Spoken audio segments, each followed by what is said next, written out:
Hello, welcome back everybody. How was the karaoke? Me speaking as if I wasn't there. My voice is kind of dead now, a little bit. How's it going? We're back.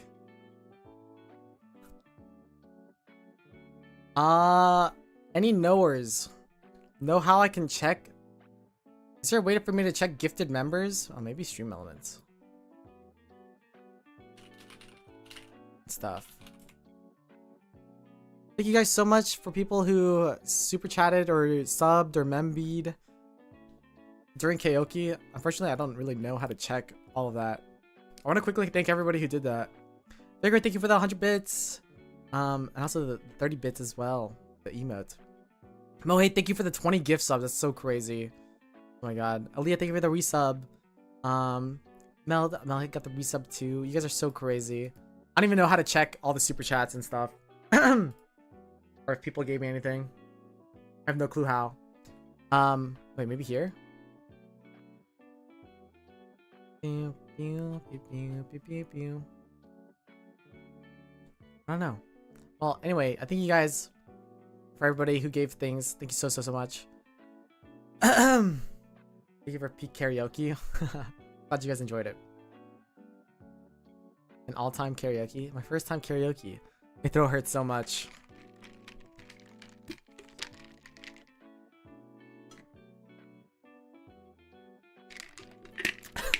Drinks in front of my face. I start bouncing. Yeah. All right. So we're getting into the portion. Oh.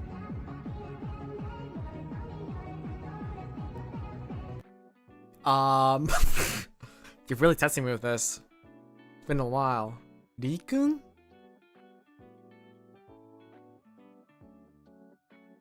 Question mark? Thank you for the memby. Thank you so much. I got the alerts. Well, that was a good way to check that if the alerts were working again. I had to reinstall them. Ube Nuts, thank you for the follow. I saw your message right before I left. Ube, how you said that was your first impression, or that was your first impression of me, to Carl. I'm thankful for that. It's gonna be much more exciting than what really comes next. And we're getting into the Q&A portion, where I can finally answer all the stuff that you guys wanted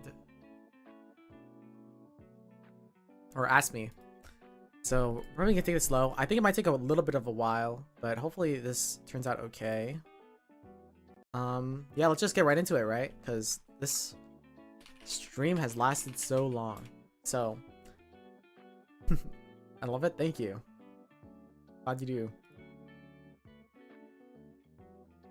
Pew pew pew pew pew pew pew pew pew. I wish I could have read chat more, but it's so hard. I don't know how people can like keep up with chat, or if they do. All right, we're going through the marshmallow Q&A. This is what's happening. So last week I sent out a little link for people to ask questions anonymously, and we're gonna try to go through them one by one. There is a lot of questions now, so hopefully I can answer them quickly. Alright, how do we do this?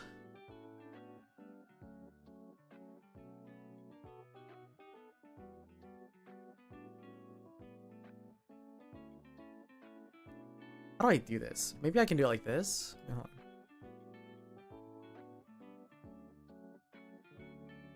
I know I've seen people like they like download it all in advance.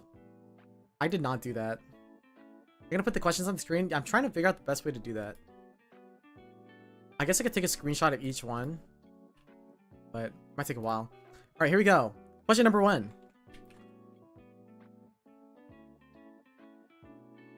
Sorry if it's not centered. What was the first anime you watched? The first anime I ever watched? I don't even know. Naruto, perhaps? Bleach, Dragon Ball Z, one of those. But that was because it was only airing on television. And that was like a long time ago.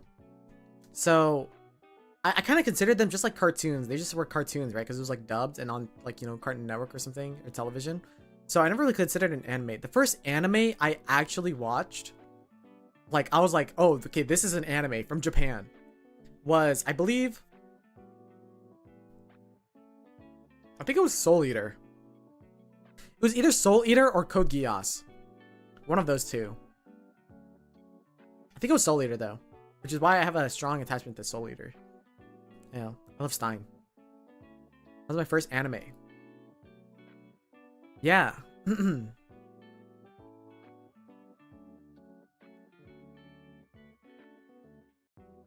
Soul Eater based? Soul Eater is a good anime. Alright, what was... Oh, oops. We have the next question. We're gonna have to speed through all of these. We might have to save them for a different day, low-key, like some of these. If I can't get through all of them. Because they might get kind of long. What was the first ever Vocaloid you listened to? Or Vocaloid song you listened to? Honestly, I could not tell you. I actually don't know. Because, like, there's a lot of songs I've listened to that technically are Vocaloid, but, like, maybe I didn't hear it as a Vocaloid, you know? Maybe I heard it as a cover and stuff. I think, I don't know. I'm actually kind of new to Vocaloid, relatively. I only started listening to Vocaloid, like, 10 years ago-ish. Which is, you know, a long time, but... in this grand scheme of, like, how old Vocaloid is. Not that recent. I would say that what kind of got me into Vocaloid more was Eve. I would say, like, listening to Eve's first songs from you know, the one album, like specifically Nonsense Bungaku, literary nonsense. That was like what really got me into Vocaloid, even though it's not even a Vocaloid because it's a self cover. But you know, Eve used to be a Vocaloid producer, so I started listening to more things around there. So I'm like I'm a pretty new blood Vocaloid, but also I don't really listen to that much Vocaloid these days because I don't really listen to that much music, unfortunately. That's why all my songs are so old. Yeah, so that's that. If you guys have any questions, you can feel free to ask as well. If you like another question, like that kind of stems off of the question I'm looking at, feel free to ask away. All right, we have some we got some real crazy questions. Not crazy, but just just random scenarios. What zoo animal larger than you do you think you could beat in honorable combat? This is kind of a crazy question because you specified an animal larger than me. And honestly, I feel like there are a lot of animals smaller than me that I can't take. Larger than me. I don't know if I could take an animal larger than me. Maybe maybe a horse if I get like the jump on it, you know, like I'll break its legs or something. Something that like just falls over. Maybe a horse. If it had to be larger than me. I don't know what else is bigger that I could possibly take. It has to be like a really fragile. I don't know. Horse is kind of strong though. I don't even know if I could break its leg in one try. How tall are you? Well, who's asking? Who's asking? Horses are very strong. Yeah, but it's also like, you know, I can't think of an animal bigger than me. Like bigger than a human. I can't kill any of those or take out any of those. Okay, well, if it's honorable combat, then I for sure can't take a horse. If a horse is like considers me an enemy and it's already trying to attack me, I don't think I could take it. Like a giraffe? There's no way I could take a giraffe. Isn't a giraffe just a bigger horse? I guess I could aim for the neck. Could I even reach the neck? Would you win against a kangaroo? Hell no. What's a kangaroo's weakness? Tip a cow? Yeah, it would have to be a really like docile herbivore. What's a mola? A sloth? Is a sloth bigger than you? A human?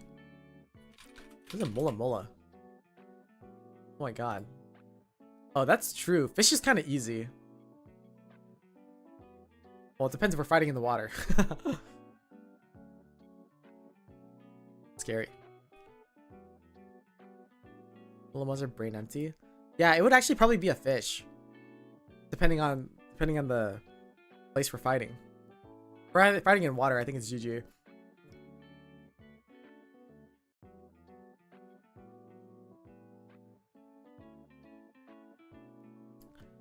I kind of want to get through these kind of quick. All right, next question. Which Olympic sport do you think you would be best at with no practice? I'd have to search up Olympic sports. Olympic sports. Instantly, I would probably say archery or shooting because there's no way in hell I can get lucky with that, but there's no way I can get lucky in like swimming. You know what I mean? I feel like those ones are the easiest ones.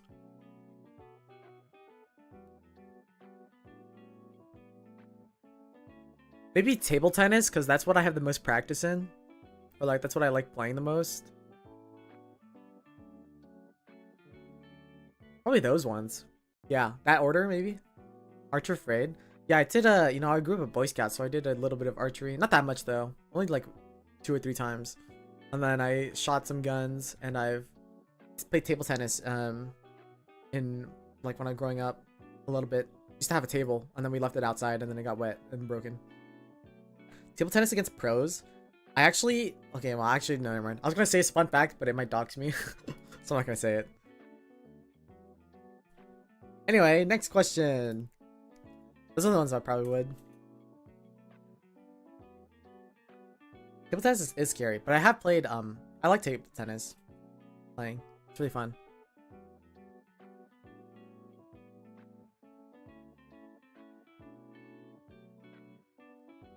What is your MBTI? I believe my MBTI is INFP. It's definitely like IN, I think.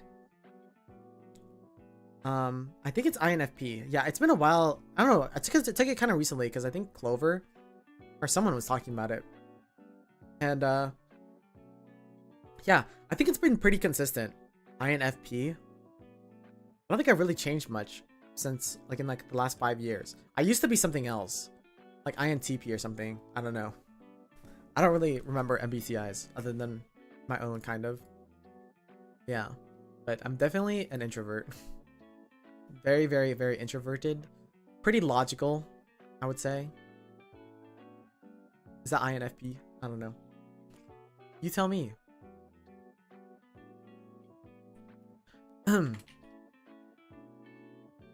What was your least favorite subject during school? My least favorite subject. There's like my least favorite, and then the one I was the worst at. The one I was worst at was chemistry. Yeah, I was really bad at chemistry. Too many words. ST is more logical? Oh, well. I do a lot of things by feeling as well. I'm a little bit of both. I feel like I switch between the two. INSP? I don't know. Chem is so annoying. But I also didn't like Spanish either. You know, learning another language. Also, I wasn't really that interested in Spanish. Maybe if it was like Nihongo, I would have been more interested. But learning another language, which was required for my school, was pretty tough. I hated writing in it. I would say those two were my least favorite I can think of right now. Like math, I liked math, but I hated doing it.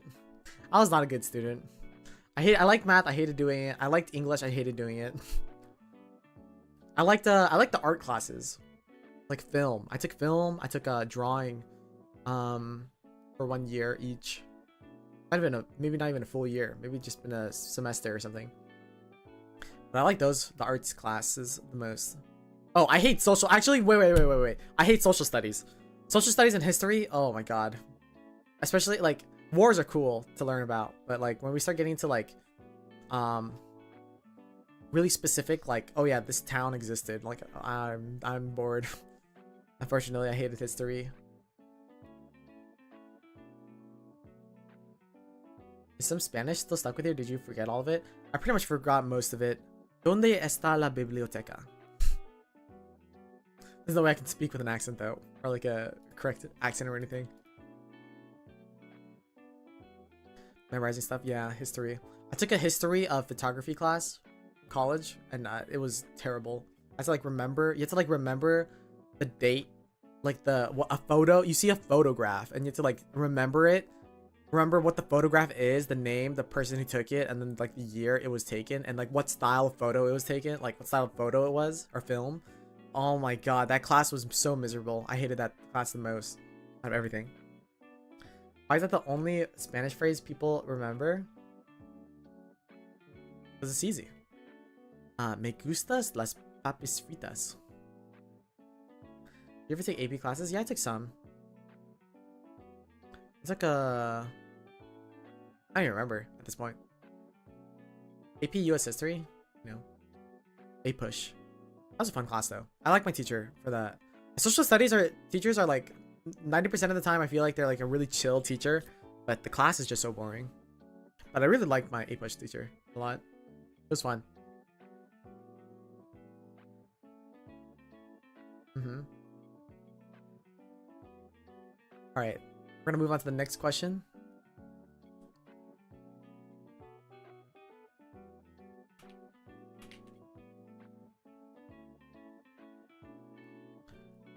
What's the lore to not being a clam? And if you were a clam, what kind of clam would you be? Are you edible? The lore to not being a clam is just the fact that the Phreid not a clam thing that you may know. Is this an emote? I don't know. Just whatever, this one. This is the first one I see. So you can see how it's like cut off on the side, and there's a lore behind it because there's something behind that, you know? It's cut off for a reason. And nobody knows that lore except some people, some very few people who were there when this was created. But people just kind of like thought it was a clam or some other object, so that the lore behind not being a clam is because people just assumed it was a clam, which it's not. So that's the lore behind that. And if you were a clam, what kind of clam would you be? I don't even know what kind of clams there are. Are you edible? Technically yes. He's edible. All right, next question.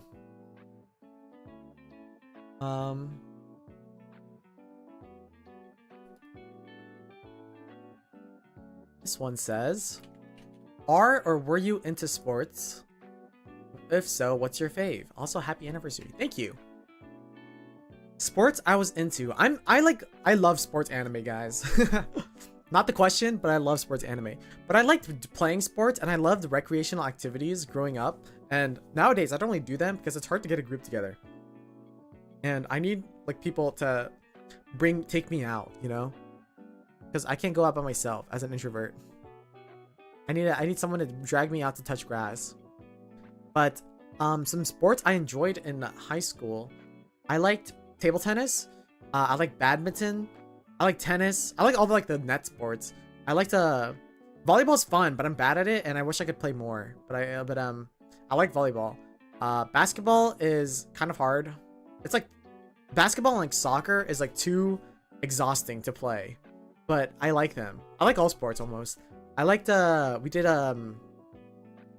rugby because for some reason we didn't have football as a unit, but rugby was fun. What other sports is there? We had like a street hockey or whatever. That was fun. Pickleball's so boring though. Actually, wait, no. Pickleball's alright. I was thinking of the one where you scoop, had the little scooper. Do you follow any sports teams? No, I don't follow any sports teams. Occasionally, I'll have like a basketball or like football like clip on my, or like baseball clip on my YouTube, and I'll watch it though. Pickleball's so fun. Oh yeah, I was thinking of lacrosse. Lacrosse was boring. I think. Yeah, I do Haikyuu enjoyer. I love Haikyuu. To fly high.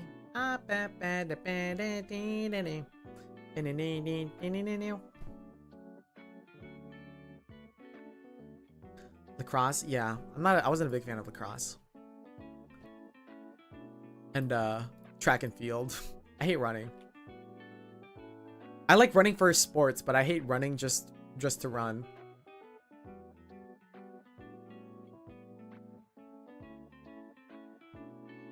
Next question.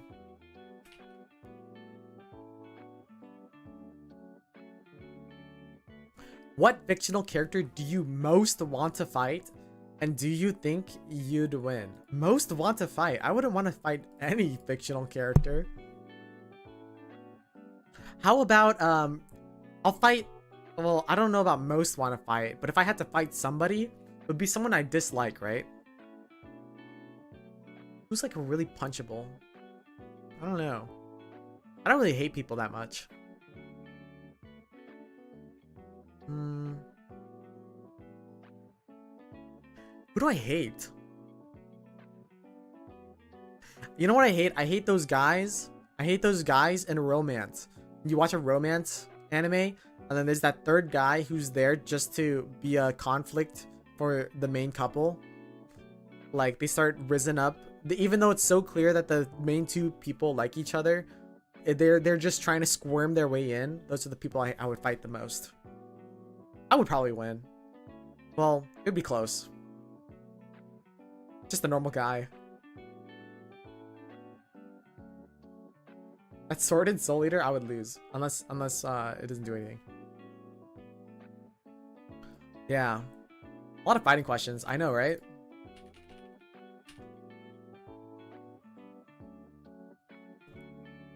This person wants to know about Phreid Phantom lore. There is no more Phreid Phantom lore. Not officially. Feel free to come up with your own headcanons. The only fact in lore, in canon lore, is that Phreid went to the bathroom. He did not finish his job. No, he did not finish his job because he died as he was reaching the toilet. Going towards the toilet. So he didn't finish the job before he died. That's the lore. There's no other lore other than that. Behind the Phreid the Phantom. Because mostly I'm just a guy. And I'm like just a little ghost. He died while pissing and shitting. That's your headcanon. I don't think he was pissing and shitting. I was pissing and shitting. I think I was just... I tripped as I was going towards the toilet. So some people think I had my pants up or pants down. That's up for you to imagine. That's all I'll say. But yeah, I didn't piss or shit before I died. So I died with the full bladder or full intestine, whatever. Did he die constipated? Perhaps. But I heard that people like kind of shit themselves if they die. Right, this one's kind of a long one.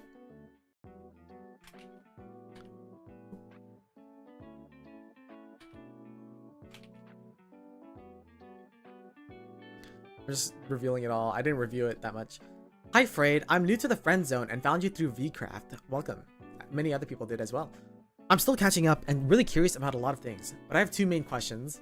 Is there lore behind why you keep your eyes closed? And second, since I'm new, I tried to look for VODs. Oh, so to answer the first one, the lore behind why you keep your eyes closed is because I think it's cool. in character lore, there's like no difference. Like you wouldn't really like point it out, right? When you see a character with their eyes closed in an anime, no one really points it out. Points it out, right? So it's the same with me. Like if you were to see me in the same universe, it's not something that you would point out. It's just a normal thing that some people just have. The reason outside of lore, canon lore though, is I just thought it was cool. And there's a lot of characters I like that have their eyes closed, and I like the effect that opening your eyes, someone with their eyes closed, opening their eyes for special moments. I thought that was cool, and I wanted to do it for my VTuber. that's pretty much it. And for the second question, I couldn't find your VODs on YouTube or Twitch. So yeah, there are no VODs. All my VODs from like the past, you know, however long I've been streaming is all gone pretty much, because I mostly streamed on Twitch. So Vcraft was pretty much the beginning of my YouTube multi-streaming. I stream on Twitch primarily, but YouTube is where I multi-stream, and I've been streaming a lot more in there too. You know, I try to keep them both a bit about equal. But Twitch, unfortunately, deletes VODs after a certain amount of time. So, and I don't have enough storage space or like a bandwidth even to download all of them and record every single VOD I do. So most of those are pretty much lost to time. There's some people who, you know, record my VODs and while I'm streaming and save them, but I'm not one of those people. So yeah, it's unfortunate, but probably can't find it. But going forward, now that I multi-stream on YouTube, all my VODs should be available, so as long as they are not copyrighted for some reason. So yeah, look forward to the new content, or you can try to like look through clips, I guess, because those are kind of forever. Lost media. Yeah. I'm really happy to discover you and be part of the friend zone. Your voice is comforting and your voice have been great. Yeah, I hope you, thank you so much. I'm really shy about my voice, but I appreciate you watching while you're working.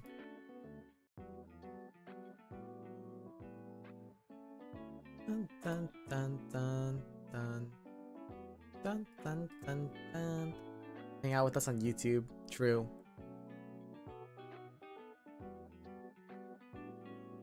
So League of Legends question. Favorite champ on League? Also, do you keep up with the pro scene at all? My favorite champ? Okay, so one of my first mains, my first few mains, I played in season 1, and my champion that I played then was Dr. Mundo. But I would say of all-time favorite champions, Blitzcrank, Quinn, and Jhin. Actually, those three are my top favorites. I don't really play that much Blitzcrank nowadays, but Jhin is my favorite thematically, like just aesthetically and thematically. I love his whole like 4 theme, and as an artist, he's like so beautiful. And I like Quinn because I just love Quinn's playstyle, and I love Blitzcrank because hooking people is fun. Those are my 3 favorites. But do you keep up with the pro play scene at all? I try to like stay in touch every now and then, but I find it really difficult to follow. I was a really big Los Ratones fan when they announced, and I watched like every single VOD they had, like game VODs that they had of their matches, every single one to completion for like 3 months. But then, you know, it started getting I took like a break, and then it started getting out of control, and I haven't been able to keep up. So I try to keep up with like Cage Rolls clips, but other than that, I haven't been following them in a while. That was like the team I followed the most since like TSM days, like TSM vlogging, like documentary days, like C9. So it's been a long time since I like kept up with any of them. Yeah, TSM. RIP, by the way. Kind of. They're still around, but the reputation is not anything what it used to be. What type of music do you enjoy listening? Any favorite normie songs, anime? So I pretty much sang like every single song that I like. Okay. Well, every song that I sang for a karaoke, if you were there for it, whoever this person is pretty much some of my favorite songs. Favorite normie songs? I'm just gonna throw a bunch of bands. I like Hippocampus, I like Rex Orange County, I like Vampire Weekend. I was a really big fan of 21 Pilots and Owl City back in the day, but nowadays I don't really listen to them that much. I like Daniel Caesar, I like Monsoon, if you know them. I was gonna sing one of his songs, but they're kind of hard. Or he only has like 2 songs. He's kind of the GOAT. I like Brockhampton, I like can't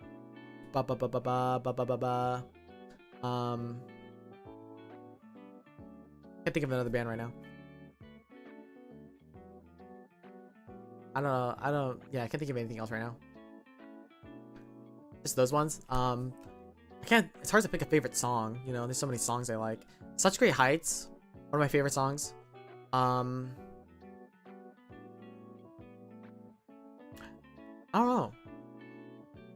I guess Hippocampus. I like Bambi. I like South. I like Buttercup. I like Doubt. So many songs. Favorite anime songs? Aoi Shiori, one of my favorites.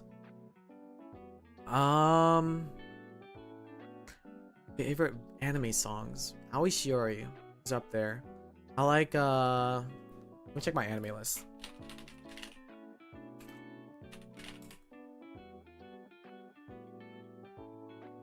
Yeah, Daniel Caesar. Goat. Barakaman Rashisa. The opening is really good.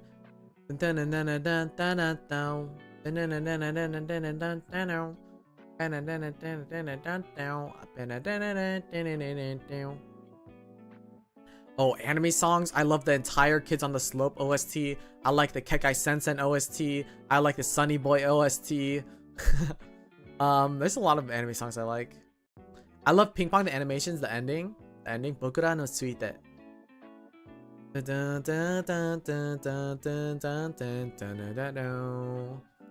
how it goes. I was gonna sing it, but it has no karaoke, and there's no way I can get the timing correct. I like Bochi, Rock and Roll Morning Light Falls on You. I love that song. I mean, it's an Asian Kung Fu Generation song, but I really like the Bochi version. I like a lot of Bochi songs too. Kara Kara, Never Forget. I don't know. There's a lot of anime songs. It's hard to pick one song. I love Grimgar. I just like good anime in general. I like the anime a lot. And a Vocaloid song, Meru. So the ones I sing today are Demon. What's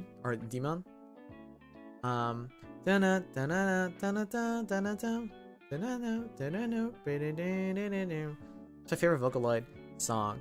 I also like Uzo Mata Yugata, which is Swirling Evening from Meru as well. And then I also like Platonic Love from Meru as well. And then there's another song I didn't sing, but I want to learn. It's called Natsu no Mellow, which I also really like. That's kind of recency bias, but I really like that song too.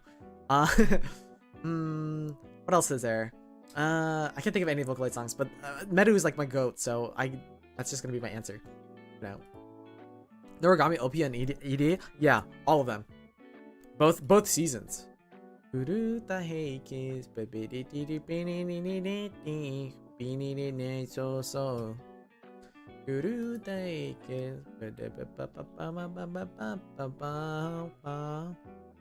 thank you for the follow. You like Break Ocean? Oh yeah. Solo. Boop. It's hell on earth and the city's on fire. Inhale this heaven.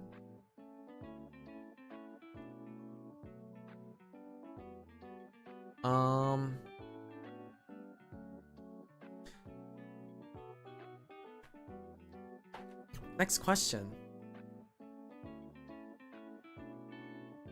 I'm not gonna put this one on because it's basically the same question.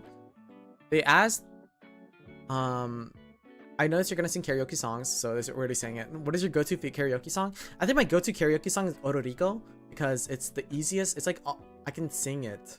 It's in my range. That's what I usually go to like start myself off. But I don't know. I don't really like. I'm always shy and try to sing different things, like different karaoke's. Try to asterisk, but I don't really know that many songs. I like Aoi Shiori, even though it's hard for me to sing. And I like Hello World, because I feel like a lot of times I go into karaoke in person, it's like people like to sing like hype songs or high energy songs, and that's just not what I am good at singing. So it's difficult for me to sing in person karaoke sometimes. You go out for karaoke often?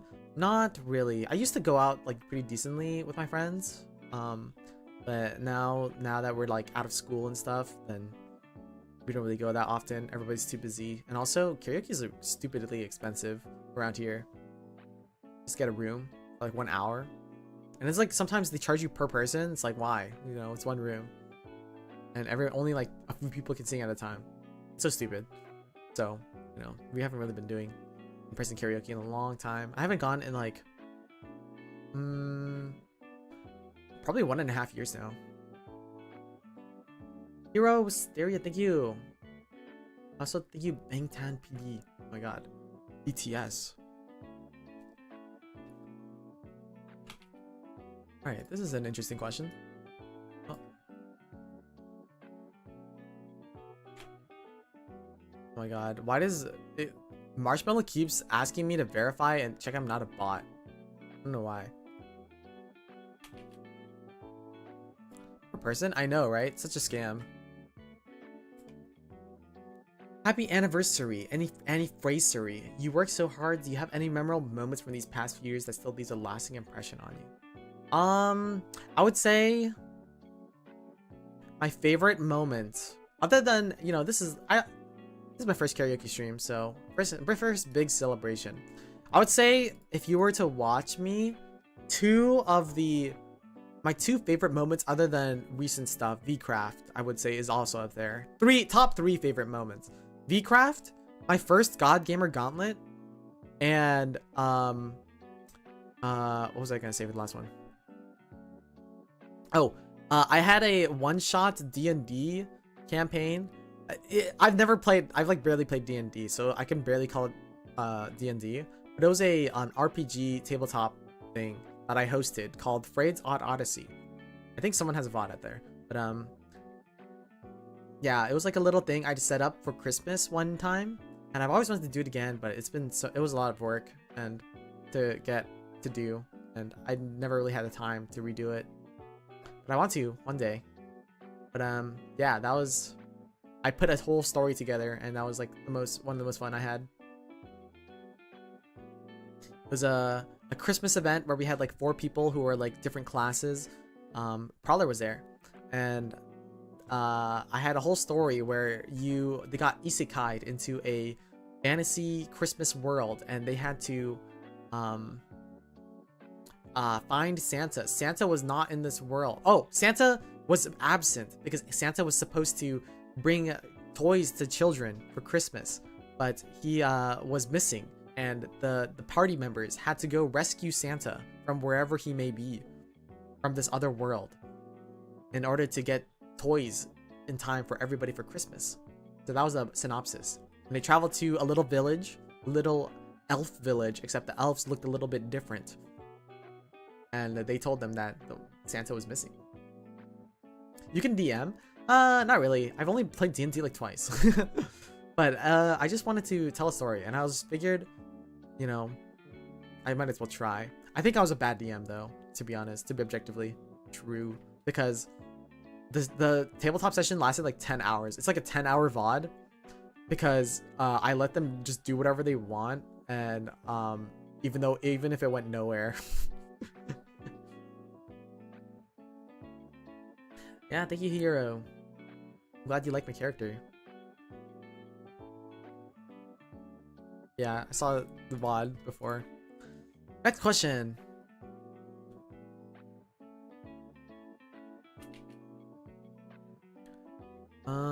This one says, congrats on your 3-year anniversary. Thank you. Do you have a favorite Pokemon type? My favorite Pokemon is Sentret. I just love how... Wait.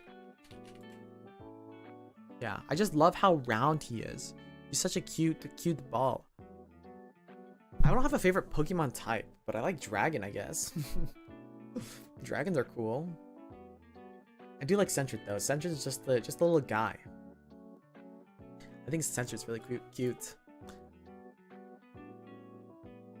Yeah, just a small ball, and then he has like the mouth with like the little like triangle mouth. It's so cute. Yeah, Sentret's my favorite.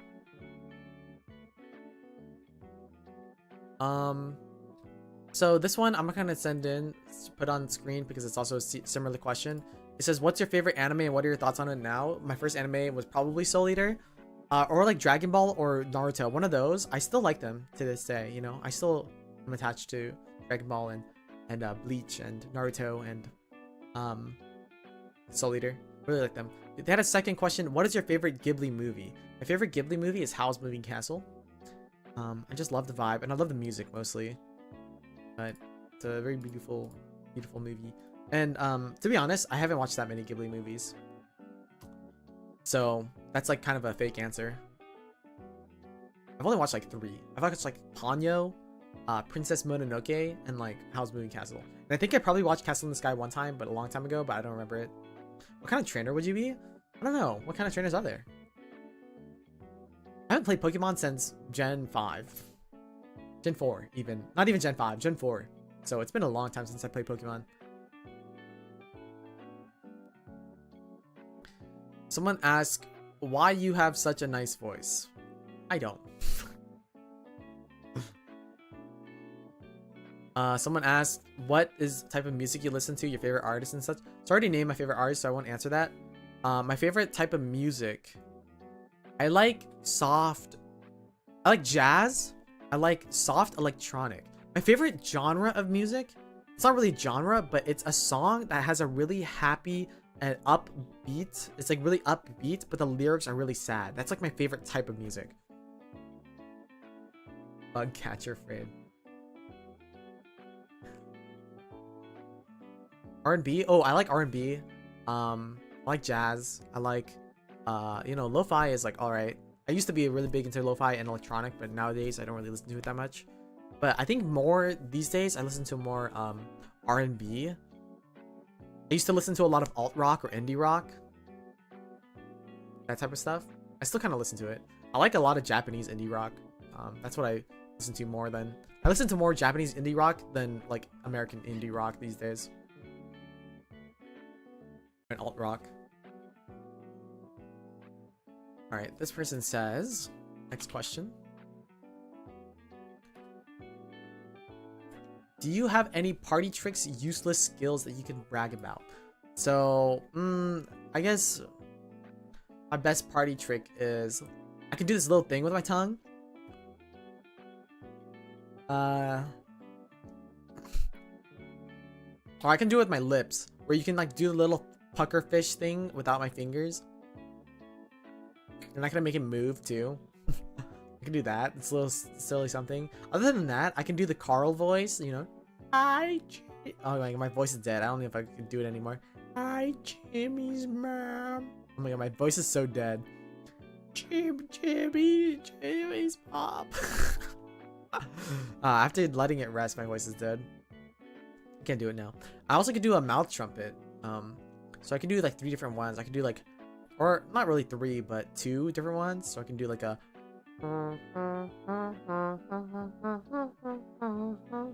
And I can do like.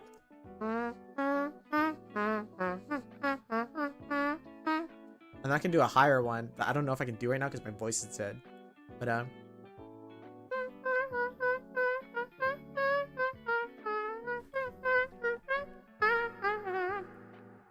so yeah, I can do that with my mouth. In tune farting. True. How do you do the mouth trumpet thing? You put your lips together and you come real close. If you like, it's hard to describe. The easiest one to do is the first one I did, which is like, all you have to do is like, just like close your, just like have a straight face and keep your lips really loose, but have them touching, and then just go like kind of like blow through it and let it vibrate, but you have to do it like a brr sound, and then like have a really low vibration.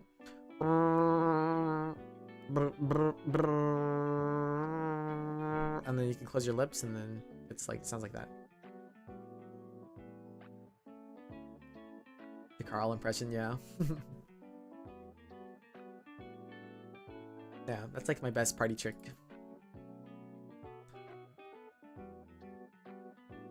Someone else asked what type of music I listen to. I already answered that. But they also asked, are you a K-pop knower?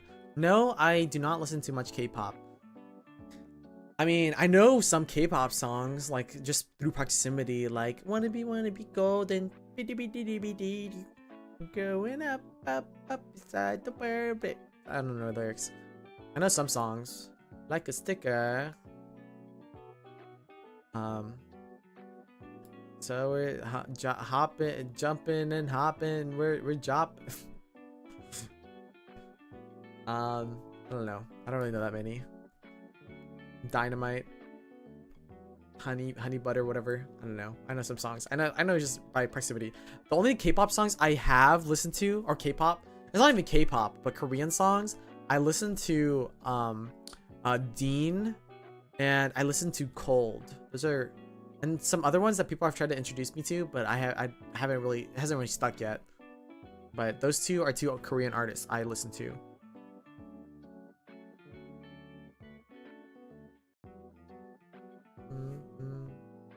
He bleeds green too.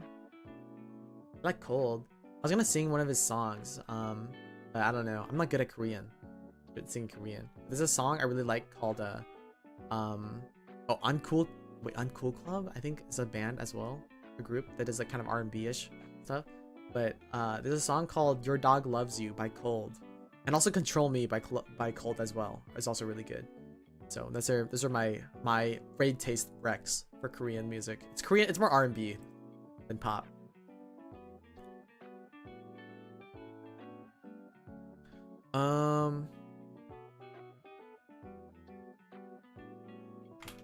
Next question. Do you have a favorite movie, and why is it so special to you? Favorite movie? Honestly, 5 centimeters per second is really up there with like all movies I've watched. And despite watching a lot of movies, I feel like I watch a decent amount. I don't really pick many favorites. But I would say the ones that hit me the hardest, I like Inception. I like Seven. Those are some classics.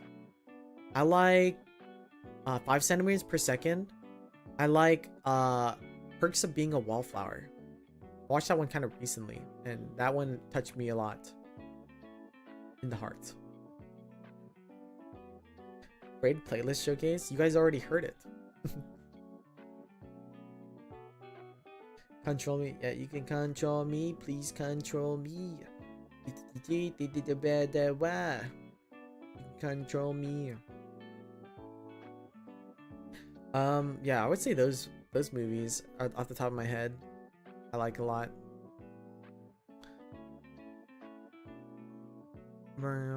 I watched I don't know, movies that are kind of like emotional. I like movies that are thought-provoking, like that kind of make you like when you have to like watch with someone, and then or like after you watch the movie you just have to talk about it with someone, you know what I mean? Like those types of movies. Or one way, either like it's really confusing or like a mystery, or like it's just really thought-provoking and emotional. Those types of movies, I love that type of feeling.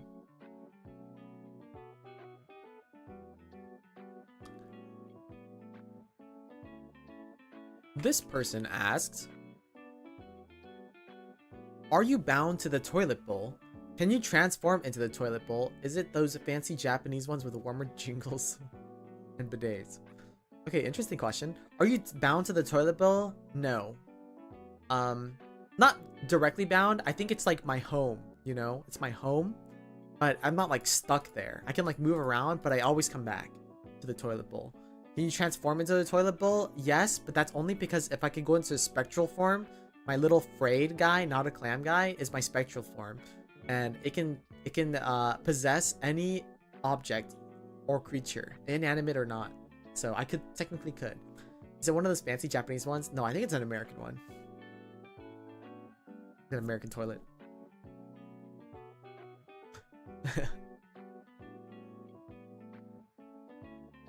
Alright, this person says, would you wrestle a grizzly bear or a raccoon? I think very, very obviously a raccoon. I'm not even gonna put that up.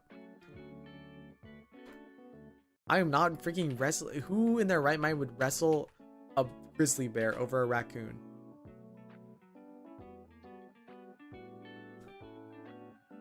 Alright, where does the name Phreid come from? So the name Phreid actually comes from the guy from League of Legends. You know, I watched like the League of Legends Champion Spotlight, and one of the main faces of Riot Games League of Legends was named Freak with a PH. So I like that that pH look. And I was playing a game called Crossfire, which is basically like the free like Chinese version of Combat Arms. And I needed a name, so I tried doing Phreid, like fried chicken, but with the PH, or like cause I'm Asian and I wanted to do fried rice. This is when I was a kid, like young, really young, and it was taken. So I switched the E and the I, and now I'm Phreid, and I'm really glad because I like Phreid aesthetically better than fried, and it would be weird to be called fried, but I think Phreid is like a short and sweet and really unique name, you know. Although I've seen some people try to take my name, you know. I've seen some people popping up from like the Russia or something, trying to make the YouTube channel with Phreid. That's mine, okay? I'm at Phreid. And Pam Reed on YouTube or on Twitter, who has the Phreid at. Yeah.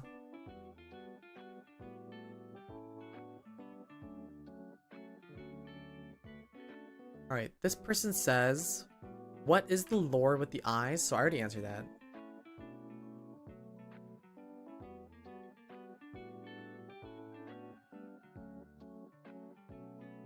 Oh, this one's an interesting one. I can talk about an experience I had.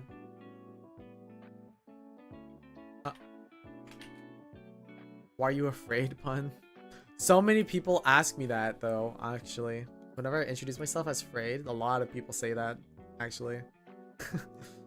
Like, are you afraid? It's very, very common when I'm introducing myself.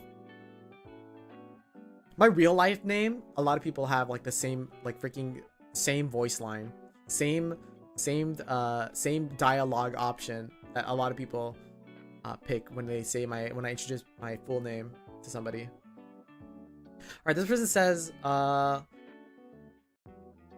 have a random question. For October, have you ever had any paranormal or spooky stories or moments, whether it happened to you or around you?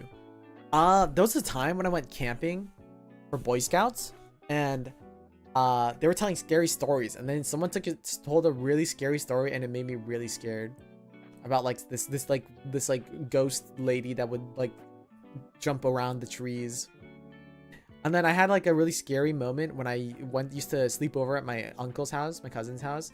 And there's like he has like a painting of a woman. Like I don't even know what woman it is. It's just a random woman in his garage, and that shit scared the shit out of me. Never a paranormal or spooky moment though, until actually this year. I had one this year. I was at Anime Expo and I was staying in a room with someone else, and we went to sleep, and this like I stayed up really late because I was like doing my MapleStory dailies every night on my laptop. But I like just finished. I like to have the TV on as well at a hotel room just to have some ambient noise and just to have, like a random show on. So I would have the TV on, and it was by the desk. If you've ever been in a hotel room, there's like the side with this table and the TV are on the same side. So, oh, Yanarisa, thank you for the follow. And I left the remote there next to my laptop because that's where I watch and that's where I change things and whatever. But I was done with my MapleStory dailies, so I turned off the TV and I left it at that desk, right? And then I went to bed, and then randomly at like 30 minutes later, the TV suddenly turns on, and I'm like, what the fuck? Why did it randomly just turn on? And I was like, where's the remote? Like maybe I sat on it, and then I like look across the room and the TV's just like standing up against the wall. Like, I guess that's how I put it there. It was standing though. Like I leaned against the wall, upright. I don't remember doing that, but I just assume, I'm not gonna assume that it's paranormal because I probably said it like that, but it was weird that it turned on by itself.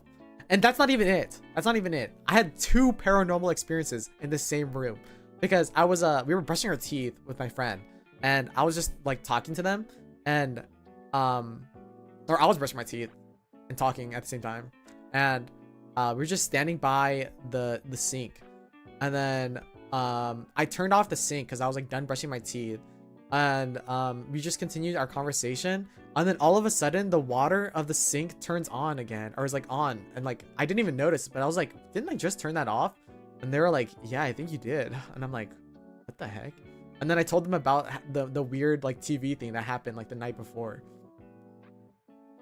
So I was like, one time, you know, it's just randomly like TV thing, but 2 times in the same room. Sus. Very sus. Anyway, that's my thing. Someone said, why do you kind of look like Atsushi from Bungo Stray Dogs Peak Yaoi, by the way?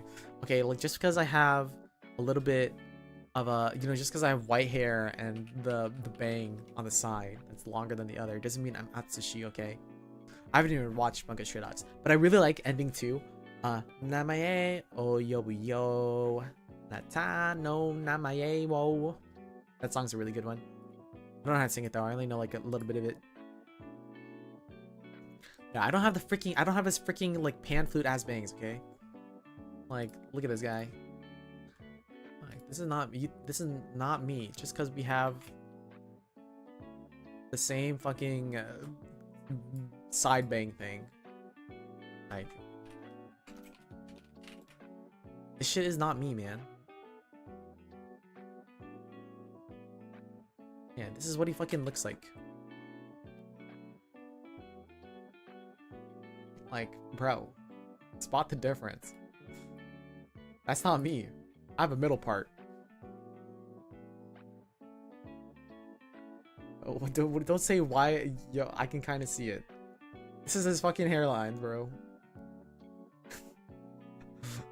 That's not me. That's not me. I'm split down the middle. That's not me. I've never even watched Bungo Stray Dogs. I always wanted to, but... Alright, we're gonna speed through some of these. Do you have superpowers as a phantom? I can possess things. That's why I have a bunch of images of me as like a frog. And let me see what else I have.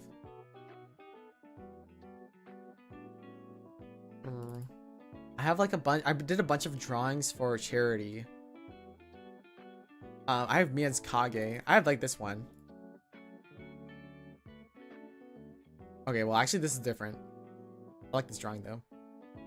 Someone wanted me to draw. I was doing charity stream, and I was copying, or people were asking requests for me to draw stuff and for a, you know, donation to the charity, and that's what I was doing.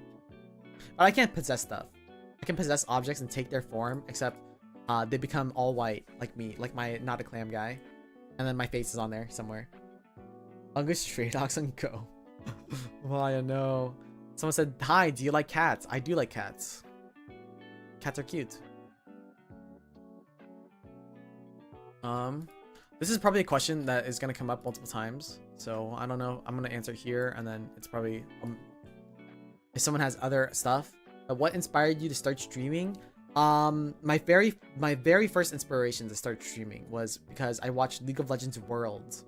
Like, Azubu Frost. You guys remember that? Versus, like...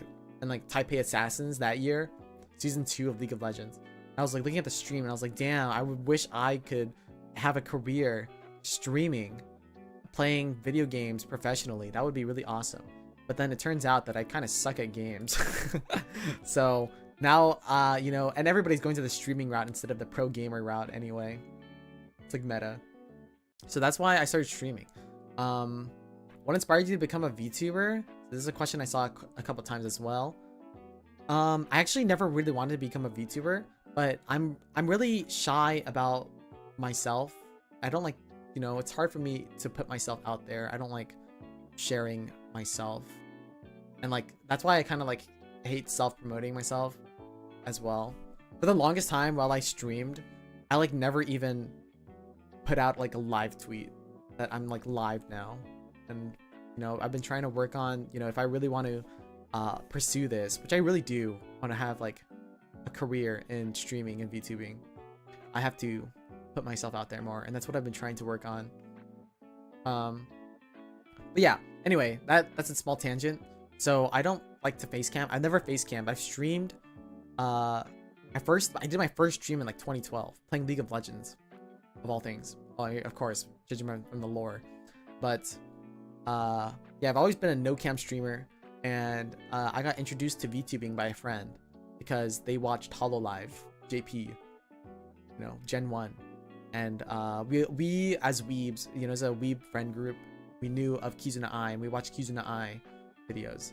So you know, after seeing them, and then some of them became VTubers, and I was like, you know what, I want to be like, if I'm not gonna use a face cam, I might as well be an anime boy, because I like anime and I don't want to show my voice. So it was kind of like the perfect time and the perfect scenario for it. That's what made me, like, big shout outs to that person, because we were not believers. Me and our entire friend group, we were not believers. They were like, we like Kizuna Ai, but like very, very in small amounts, you know? And then they were like pushing HoloLive so hard. They were an OG, a true OG. Shout outs to them. They loved HoloLive from the moment they debuted. And they were like every week they would be like, oh, okay, like, hey, watch this HoloLive VTuber Pekora clip, or like Korone clip or whatever. And we're all like, okay. And eventually like VTubing popped off in the Western sphere, and then they were like, see, like, I told you guys. Deserved though. He was the OG. You have a VTuber mascot? Kind of the Not a Clam is like kind of my mascot, to be honest. Do you remember what your first stream was? Oh yeah, so League of Legends. I remember streaming League of Legends. I had an overlay. I made myself a like a really shitty overlay for League of Legends because it was the meta. You would like decorate the little like UI. The streaming meta back then for graphic design was you would just decorate the UI.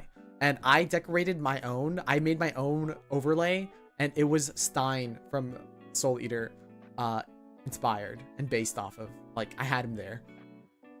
It was like white. I like made everything like gray and white and like little stitches.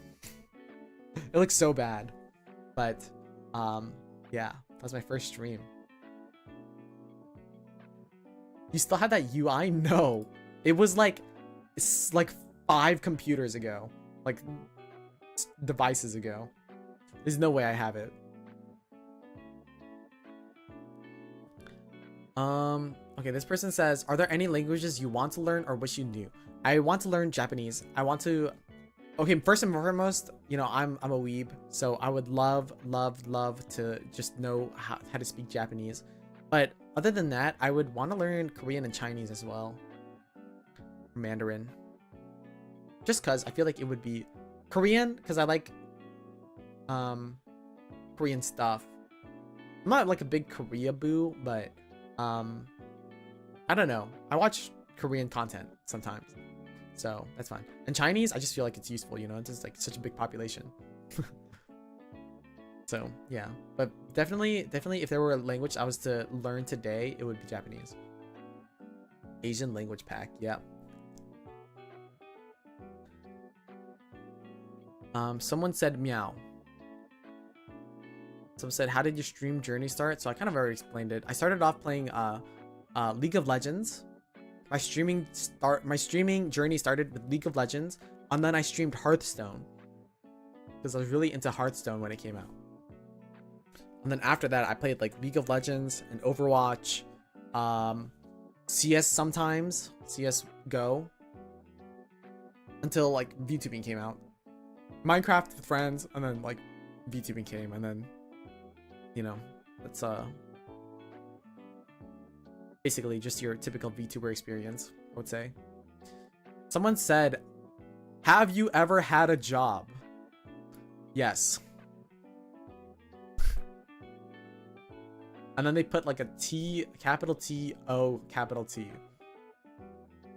I will say I've never worked a full-time job, but I have worked part-time, or like done like small things.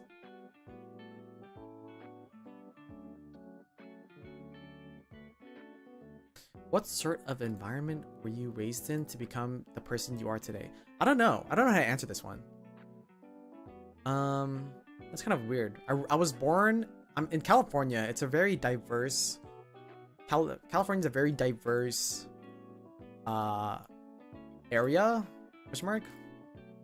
So, you know, like I grew around a lot of culture, I guess.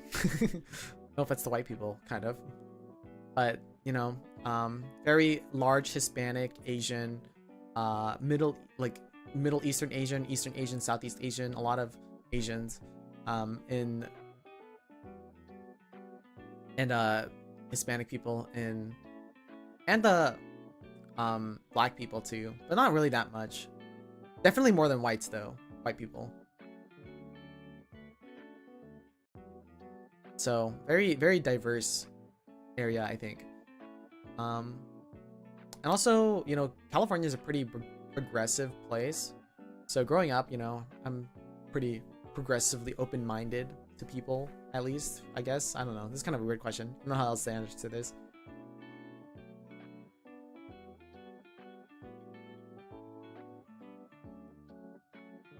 Have you ever had a job? Yeah, the Niji Improv.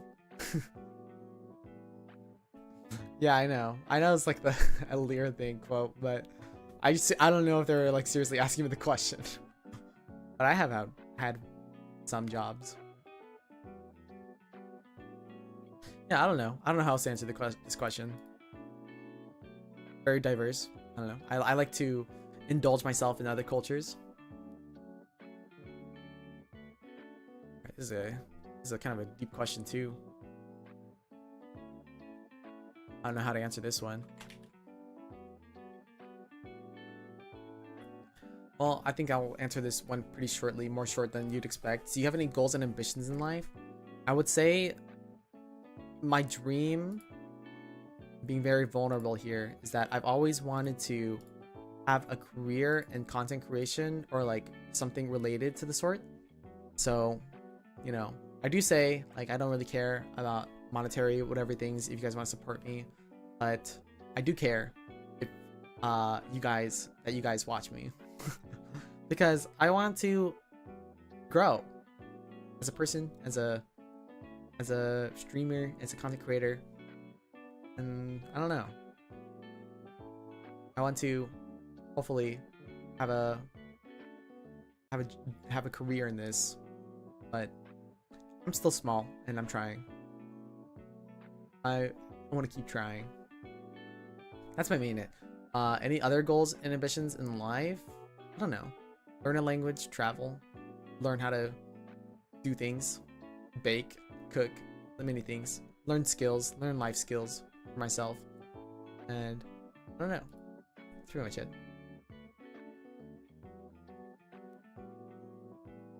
Phreid grab, this is a head pat.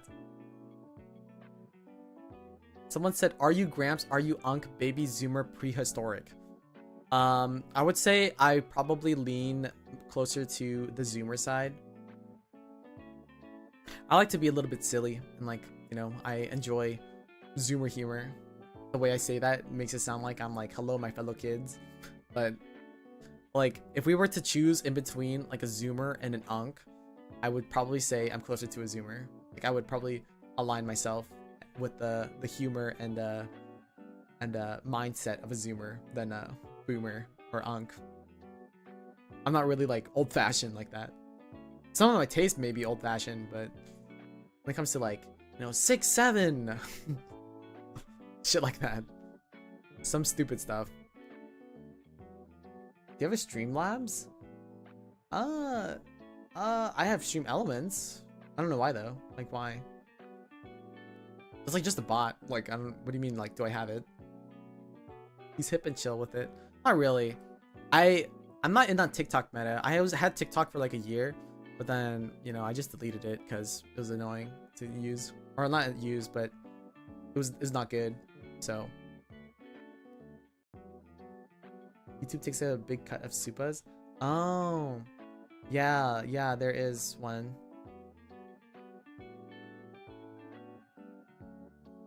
To send you money, duh. Oh, okay. I was like, what are you gonna do? It was like, there's something on there? Yeah, should I link it? I don't know. I don't even know what they take. YouTube takes. I'll put it in the description. Is it like the same thing? don't even know how to find this. It's been so long since I even touched it.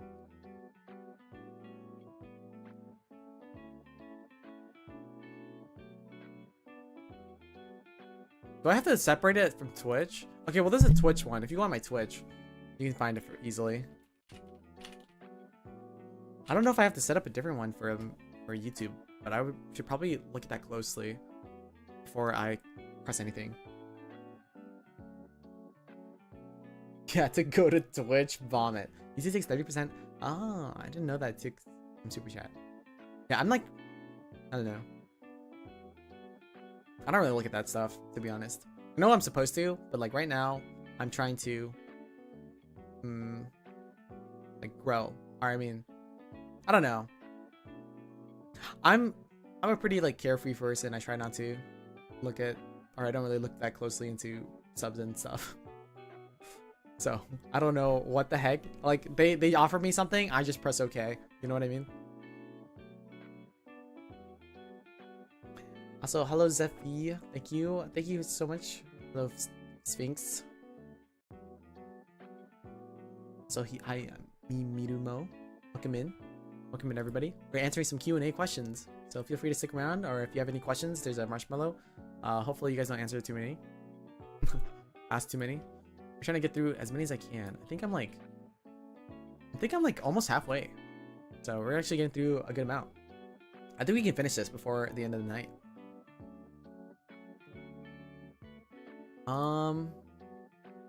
This person asked, do you have a favorite anime or TV show?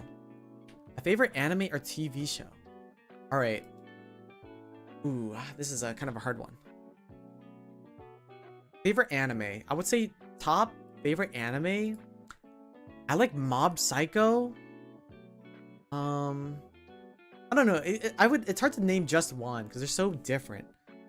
I like Mob Psycho. I like Ping Pong the animation. I like Haikyuu. I like Eye Shield. What else? Let me look at my 10s. My 10s are like kind of biased, but like inflated. I like Barakamon. I like Usagi Drop. I like Code Geass. I like Fates Zero. I like Kids on the Slope, but mostly because of the music, to be honest. I like Ore Monogatari. I liked Snafu or Gairu, but that was like a long time ago. I haven't watched season 3. I like One Punch Man. I liked Devil's a Part-Timer. I like Akagi, Bochi. So many animes, right? For TV shows. Ooh, I like Heroes. That's my guilty pleasure, Heroes. I like Game of Thrones, even though some people like some parts of it are bad. I like The Office. I don't care how many people call The Office basic or something. Dude, that shit is so funny, and it still holds up. Okay, some parts are like a little bit outdated, but but still, like, that show is still so peak. New Game of Thrones series? Yeah, The Hedge Knight.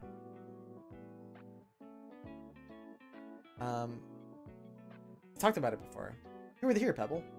I haven't watched the trailer, but I'm excited. I want to watch that. Alt Shift X, yeah.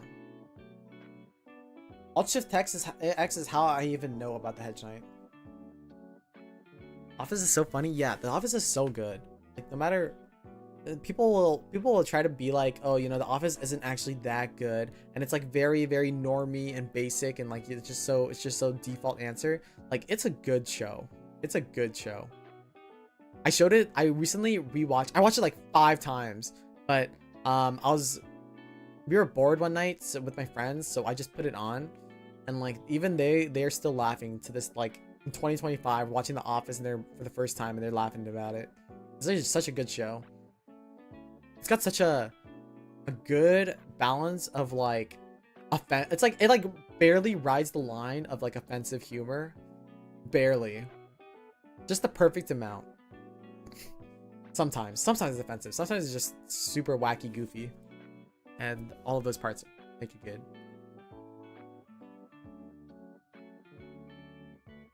Starts slow, but it's funny. Yeah, it didn't even start that slow, to be honest. It starts kind of crazy. The first season is like definitely the most unhinged, and then they mellow out. Someone said, what was your favorite song right now? My favorite song right now? I probably had an answer before this. My favorite song right now is probably all the things that I've done from The Killers. That's probably what I sing the most in the shower. That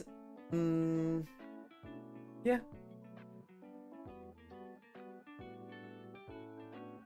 Yeah, I think that's my favorite song right now.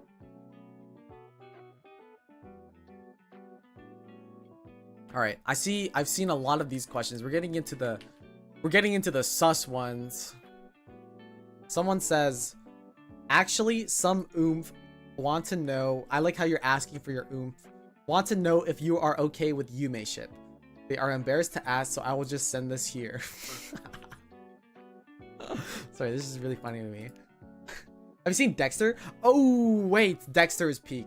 Dexter, I watched Dexter a long time ago, Gwen, but I only recently watched New Blood and Resurrection and what was the other one? The prequel one. I watched all 3 of those like last month or 2 months ago at this point. All 3 of them. It's so good. I love Dexter. I hope that oomph is doing well. Yeah, I wonder if that oomph knows that this person sent this in. All right, well, when it comes to Yume ship, I'm okay if you're okay with Yume ship, but I think there has to be a strong line drawn in the floor that your Yume ship is like Yume, you know, it's not real. It will never be real. So, just remember that. But if you want to like do it just a little bit for funsies, like, yeah, you know, draw yourself with me or whatever, like romantically or whatever, like that's okay. Don't I wouldn't put it in my like art tag though. Like don't put that in my art tag or anything. Don't tag me in it. But if you want to just do that for your own fun and you know you're aware that it's not real, like that's like sure, go have your fun. Rewatching again, it's so peak. I actually want to rewatch after I watched the new ones, Gwen. I want to go back and rewatch it. I might rewatch it soon, but right now I'm like balancing so many shows. I'm trying to finish. I'm like watching Game of Thrones with a group of people, rewatching it because I want to get them caught up so we can watch House of Dragons. Even though you don't have to, but I just feel like you have to, you know. So we're on like season 5 of like Game of Thrones. I'm watching The Bear. I'm on the last episode of Peacekeeper. I'm gonna finish that, the last episode of that this weekend. I heard it's bad though. the ending episode, last episode, but whatever. I need to watch The Bear. I need to watch Succession. And then I get a House of Dragons and then New Hedge Knight. And it's like, I don't know if I'm gonna find the time to watch rewatch Dexter again. So many shows. Anyway, yeah, that's my thing on Yume ship.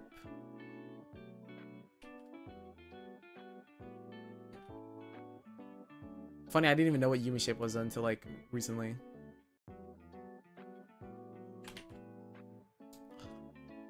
Someone says, happy 3-year anniversary. Yay! What's your favorite fashion style? I'm not really that good with fashion. I had a period where I was trying to like get into fashion more, but that fell off really quick. Oh, I like comfy vibes. I like cardigans. Okay, if like this is not what I wear in real life, but if I were to dress up myself, you know, what I like to, I don't know, there's something like I like to dress my character up, you know, and there's something I wear in real life. In real life, I really don't do that much fashion, to be honest. You know, I keep it really casual, especially because I don't know how people do it. It takes too much effort. Sorry. But when I'm doing like character creation stuff, I like cardigans, I like sweaters, I like long sleeve stuff. In real life and both in character, I don't show a lot of skin. So if you want something that like I would for sure wear, I am someone who doesn't like to show a lot of skin. But if it's a drawing of me, of my character, and you want to show some skin somewhere, like, yeah, like that's your fan art. You can do whatever you want. But if you really wanted like my fashion, I do like Korean fashion. You know, I feel like Korean has a really good, nice fashion stuff. Although I'm not really familiar with it. But like a lot of like Korean fashion is nice. Just casual fashion. We don't talk about that. Yeah, I know. We're on season 5. Me and like who are the people I'm watching with, and they don't even know what's coming. We took a long break on it though. We haven't watched in like half a year. I think I'm gonna get back to it. I think I'm gonna finish watching The Bear, and then I'm gonna make them watch season 5 and season 6 of Game of Thrones. We can finish that. I just feel like they have to experience it. I love Game of Thrones world building though. But, you know, it's unfortunate what happened with the show. Yeah, I don't know. I can't think of any fashion. I'm not really good. Well, I like cardigans. Cardigans, long sleeve, sweaters. I like suits too. Or like not suits. I like button-ups. Button-ups. Like the one I'm wearing right now, basically. But like it doesn't have to have the sweater. Button-ups, like that kind of like rolled up sleeve look. Or maybe not even. But stuff like that. Really simple. I like really simple clothing. But simple, but like it just fits together comfily. Do you fuck with collar pins? You mean like this one? How do you feel about glasses? I wear glasses in real life. I love glasses. I just didn't want it for my model. Like it's an accessory, you know? Like, or at least for my model, it's an accessory. In real life, it's my livelihood. I would be so blind without it. But yeah, I love glasses. I'm gonna let them experience that. So evil. You just have to. I feel like if you had watched the show, you just have to experience that. It's a part. I think I'm a person who does things to completion. So like, you know, even if it's bad, like you just gotta stick through it. You just have to. It's a part of the experience. Yeah, but I love glasses. All right. I don't know. I don't know how else to talk about this because I'm not really familiar with fashion sense. Someone says, if you were an ice cream, what would you be? Vanilla. Objectively, what type of dairy do you think you are? If we're talking about real, like real life, I think I'm pretty. I don't know. I would say I'm pretty dere. Like I think. I'm pretty loving. It depends on the people. I feel like I'm different types with different people. Because, you know, I try to, like, strike a balance. Well, I don't try, but I, like, unconsciously try to contrast or, like, match people. So, like, if someone's a tsundere, if I'm talking to someone who's, like, a tsundere, not even just in a romantic sense, even just a platonic sense, if someone's a tsundere, I'll be like really, I'll like be teasing them. But if someone's like really overbearing towards me, overbearing in a positive sense, then I'll be more reserved. You know, it's like, I feel like it's all about balance and push and pull, and all of that just makes for a good relationship in any sense, or like a fun relationship for me. So I don't know. I think if it were just default though, I think I'm pretty dere out of all of them. I guess I can have my soon moments depending on who I'm talking with. I'm definitely not yandere, at least. And kudere, I'm not really either.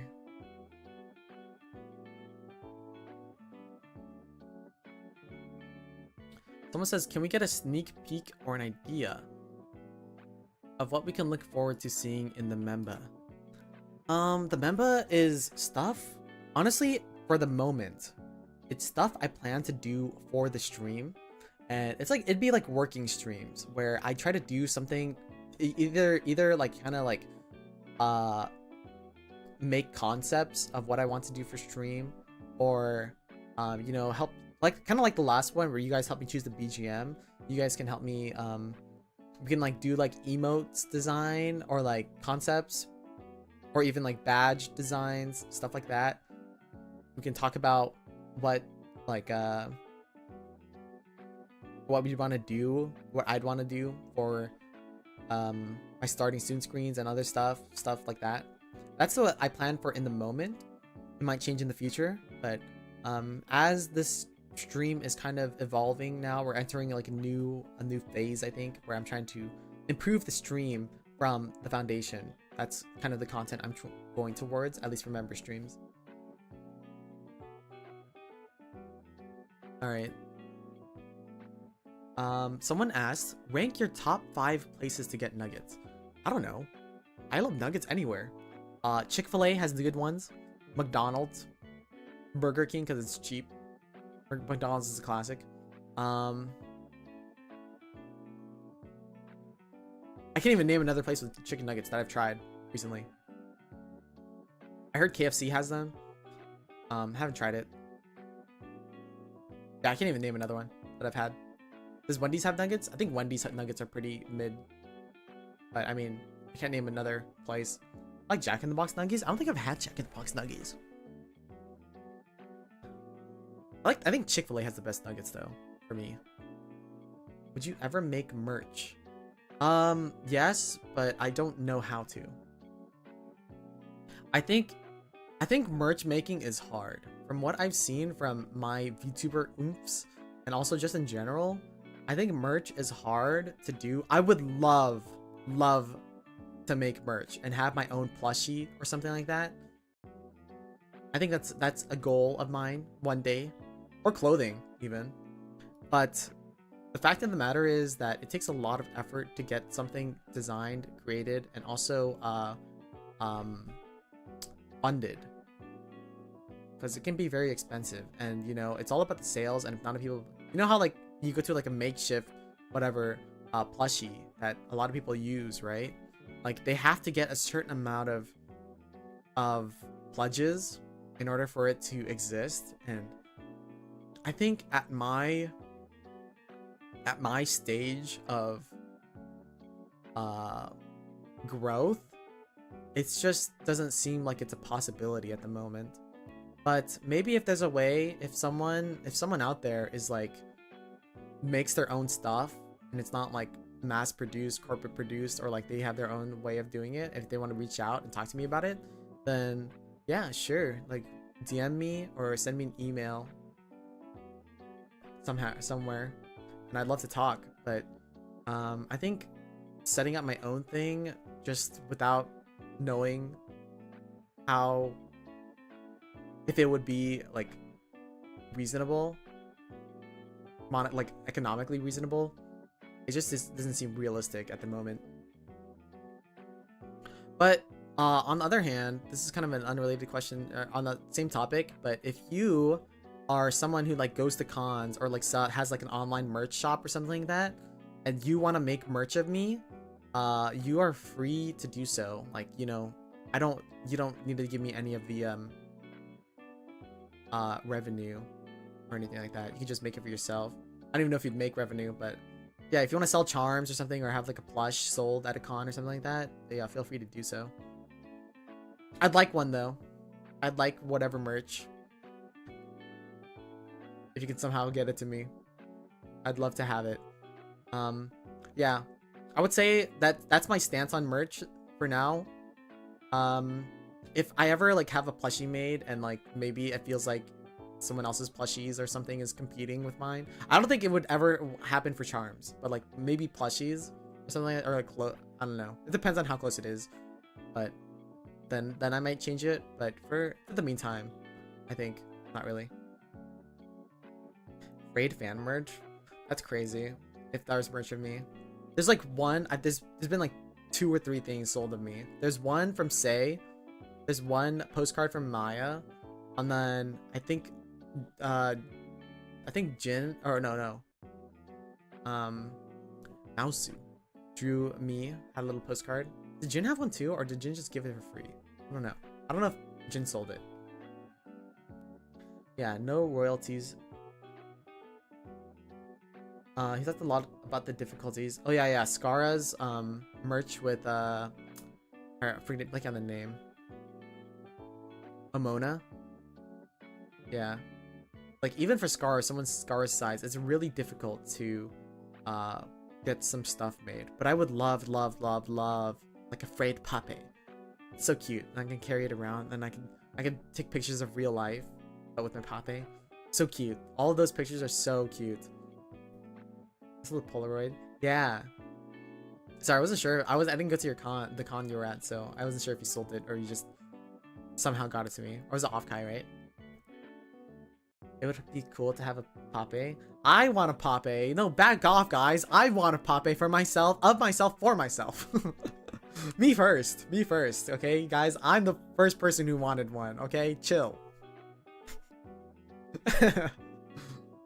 But yeah, it would be cool. I think people who take pictures of their Papes and like bring them everywhere is so cute.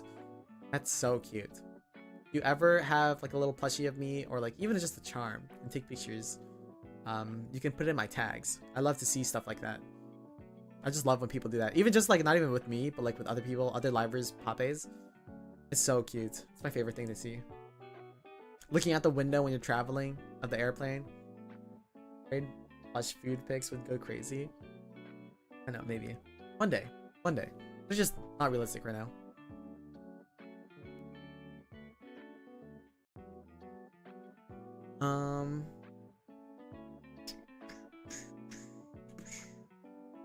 So your own. Oh my god, that's another skill I would have to learn. Alright, this person has a big question. It's like everything. So this person asked, I'm a new fan, so instead of one question, could you do a little intro? So this is basically we're doing a re-debut right now. Alright, so my name is Phreid. I'm a phantom VTuber.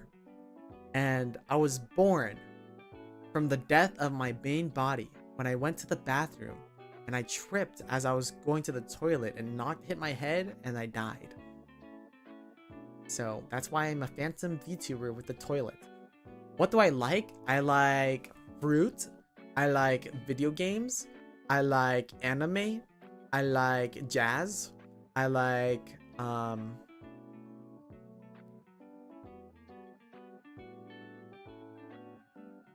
I don't like vegetables. I don't like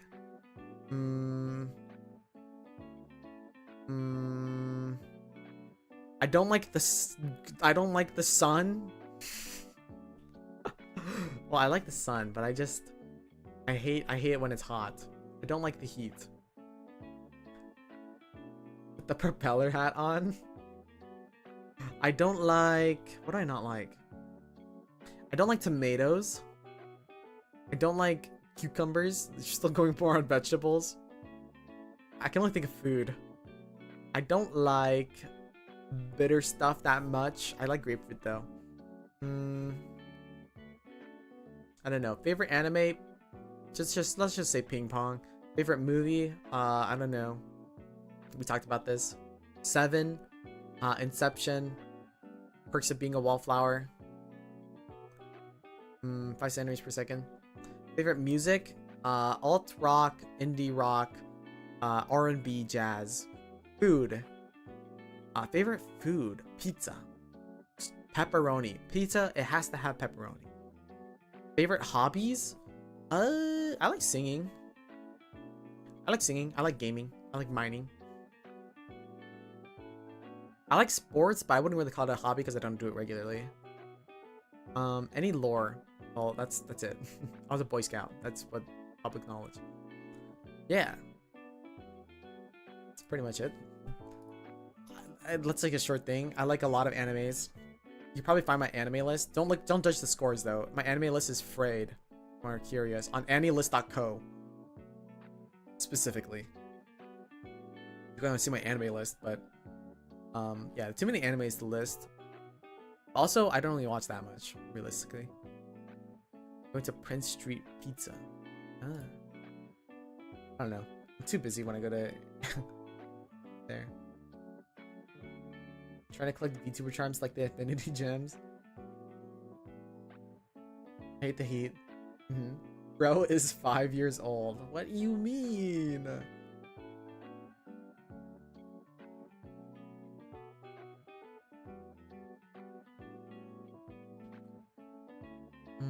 Okay, this is a repeat. Oh, another question about this. This one has a little bit more though. Oh, never mind. Okay, so this person's asking how I feel about Yume shipping and self-shipping. So, like I said, I'll repeat it again. Yume shipping, self-shipping is fine as long as you know, are aware that it's not real and will never happen, like in real life. And yeah, if you want to do that, probably keep it out of the tags, my tags, but feel free to do as you wish with it and have fun. But just know it's not serious.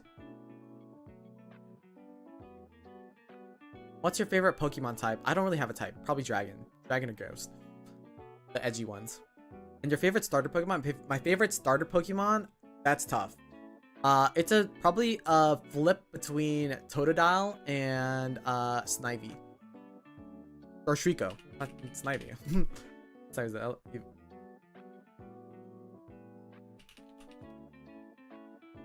Not Snivy. Trico.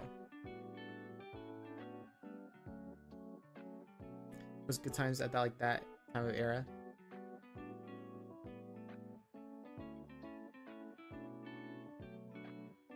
Yeah, like being in there. Honestly, I hated Boy Scouts, but camping was good vibes. I like camping. I haven't gone since I was in Boy Scouts many years ago. Someone asked, how do you feel about NSFW artwork of you and other VTubers? How I feel about NSF artwork is that it's the same with my shipping rules. So like not even self-shipping and Yume shipping, but other shipping. I'm okay with it if the other liver is okay with it, but just know, again, same thing with Yume shipping, it's not real. So as long as you're aware that it's not real. And this goes for all NSFW. Like I don't mind. Honestly, I find like shipping art fun.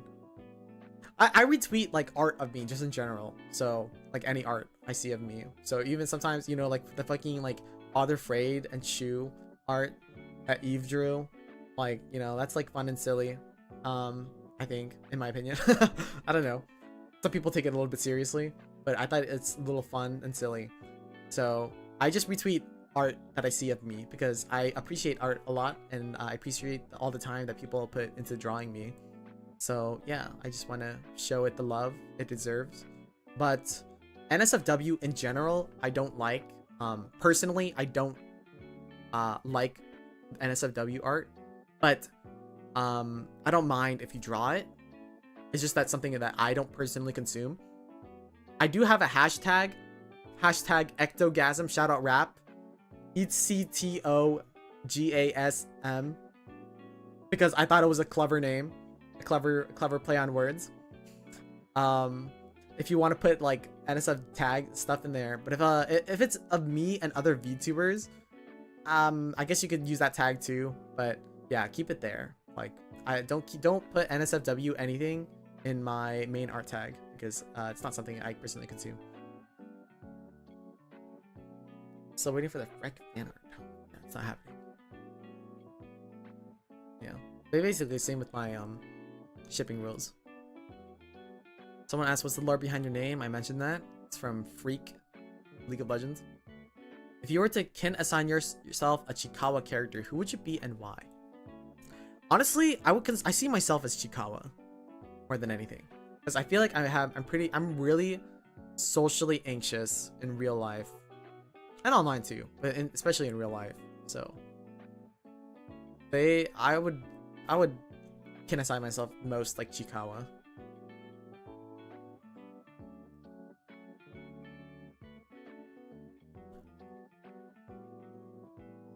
Someone just meowed like 15 times. And then that's it. What's your ideal type? It's for science.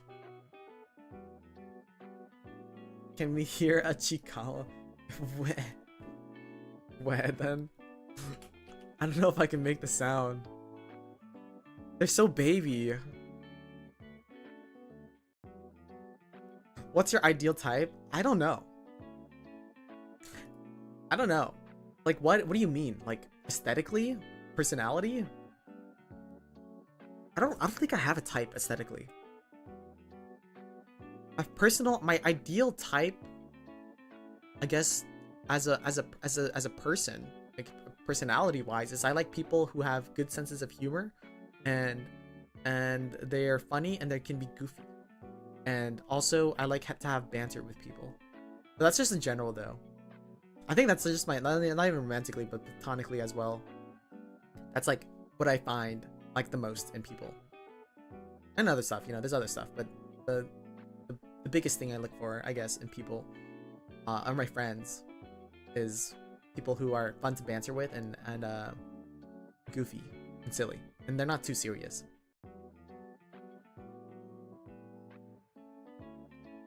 Gonna be okay.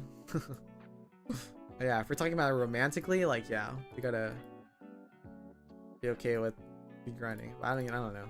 It's kind of normal though. That's just a job. White Edelweiss, thank you for the follow.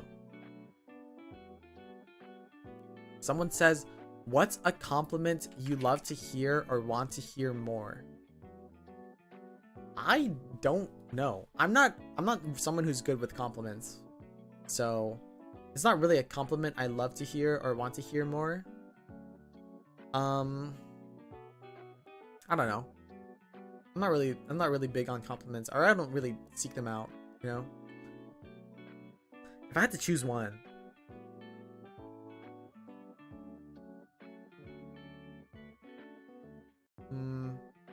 I don't know. If I say I want to hear it more, it feels disingenuous. So I think if you have something to say, just say it. And that would make me happy by itself. If you just had something that you liked about me, you could just share it, and that makes me happy. Just the fact that you share it, I guess. Or just not even share it, just the fact that you feel that way. But I guess there's no way for me to know that unless you share it. But it's not really the sharing part. It's just the fact that if it feels genuine, then, you know, that makes me happy. The generic nice cock bro. I think you're kinda epic and funny. Oh my god, really? Pointing right, pointing left. Hi Clover. Really?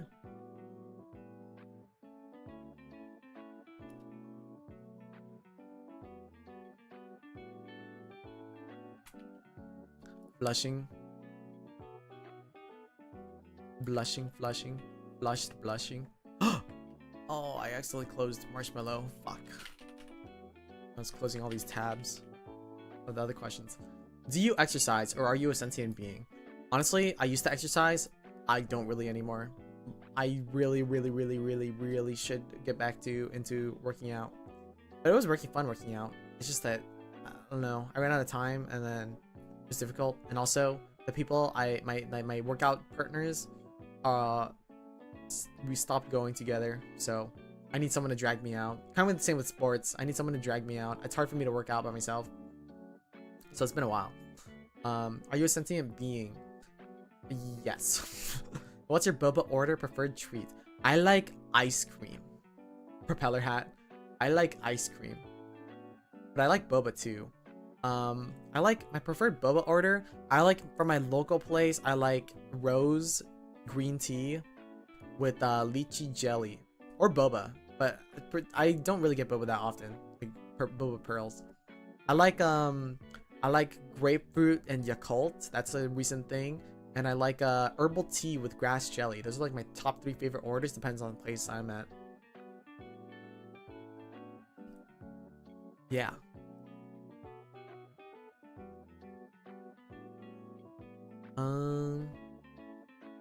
Someone asked, how private of a guy are you? I'm a really private guy. I'm a really private guy. I don't share any information that I don't want to. Or I try not to. So, yeah, I like, you know, don't like revealing my, you know, where I live, all that stuff, my personal details. Because I'm just, I don't know. I'm just a pretty private person. But I like talking. Like, I like talking about, like, just general things a lot. Like, you know, we could ask me about my like philosophical questions or something like that, and we can talk about it. We can talk about like what animal we could beat up and stuff like that, and we can get really in depth in a stupid conversation. But I don't really talk about my life personal details, you know, like relationships. I try to avoid even past relationships and stuff like that. I don't really try to talk about that much, unless it was like a really long time ago, like when I was like in school and like high school and stuff like that. My age, my jobs, so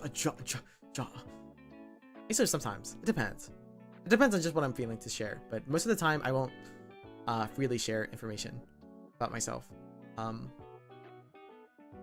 just because, you know, I grew up in a time, you know, stranger danger, and I see people, so I try to keep stuff as private as I can, in risks that people try to dox me or something. But yeah, J-word. I'll talk about some jobs I do, but not like, if I'm like actively working a job, then I probably won't talk about it, or doing something.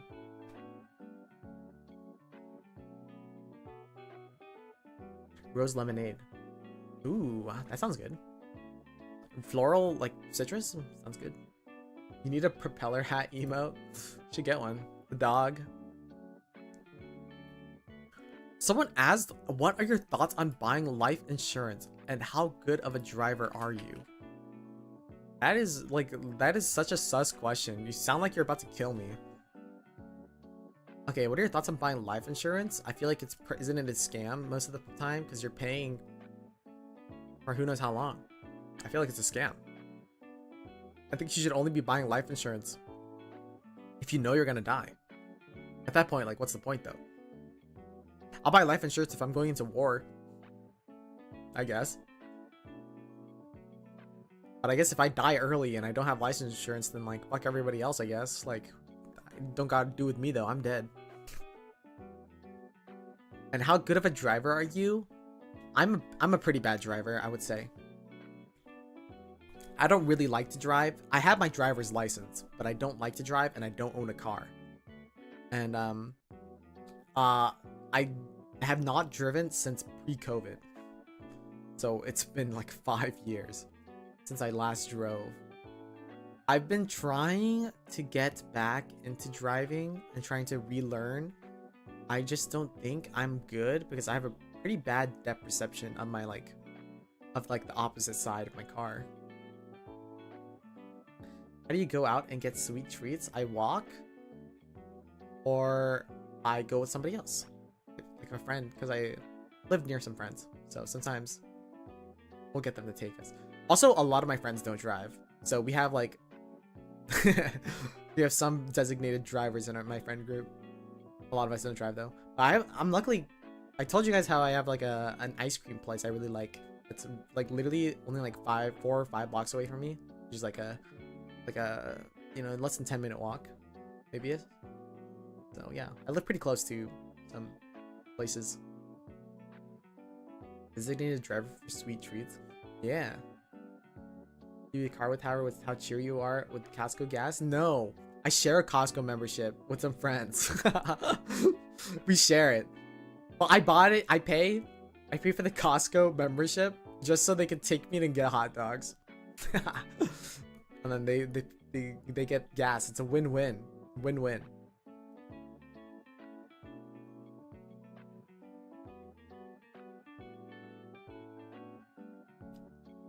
It's awesome. But I do buy stuff from Costco all the time. You know, grocery trip. You and your hot dogs. I love hot dogs. I love hot dogs. Hot dogs is such a peak food. If pizza didn't exist, hot dog would probably be really up there. I hate driving though. I want to learn. I want to learn so I can, you know, go to Costco by myself and pick up a hot dog whenever I want to. Mostly, I want to relearn how to drive though, because like, even though I do have my license, I probably would not trust myself on the road right now as I am. So, I'm trying to relearn. I don't have a car. It's really hard to find parking here. Or I hate parking cars. And I have a lot of space for cars. The park at home. What's your go-to glizzy condiment? Someone, that's literally the next question. Literally the next question. Right here, I'll show you. Right here. Literally the next question.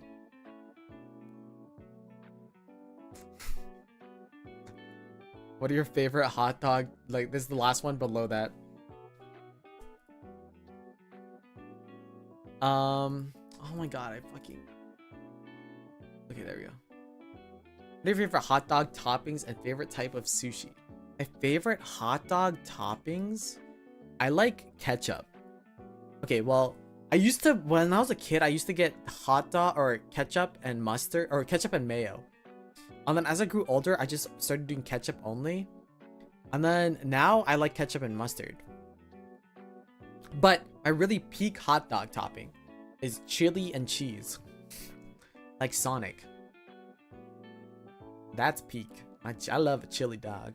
From 7-Eleven specifically. A 7-Eleven chili dog. Yum. Yummers.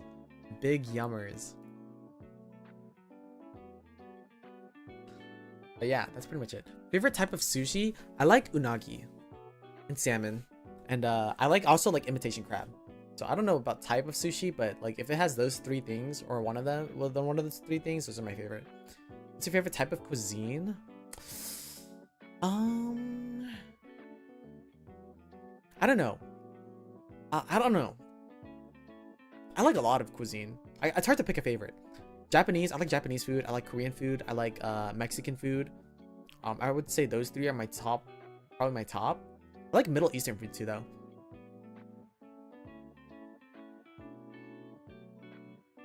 Is 7-Eleven chili dog actually good? I think it's good. It's like everything you... I think it's better than Sonic. It's better than Sonic. It's like surprisingly pretty good. You'd be surprised. It's like better than fast food. Any fast food hot dog, except for maybe like Five Guys. Five Guys is a pretty good... Wait, not Five Guys. Shake Shack. And Five Guys have pretty good hot dogs. But they're really small in comparison. And a chili dog. You can't get the same chili dog. Dude, a freaking 7-Eleven chili dog mogs Sonic though. I had Sonic hot dog, chili dog for the first time like last year or this earlier this year. It's so bad. Like they're known for chili dogs. It's so bad. 7-Eleven mogs it like crazy. But also it's kind of location dependent, you know. Just depends on how old those dogs are and sitting inside of the heat lamp. Shake Shack is so yummy. Yeah, those Shake Shack and freaking like Five Guys hot dogs are like $7 to $10 or something for the dog. It's not even that big. But 7-Eleven is like $3 to $5 ish, I want to say. And yeah, it's just way better. I love a cheese dog, and in my side of the world, the meal deals are so good for me. Ooh.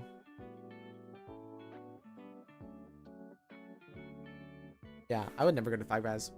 For me, what tastes the most delicious is cheap food. Having a good deal on food is what tastes the best to me. This person has a million jokes, a million questions.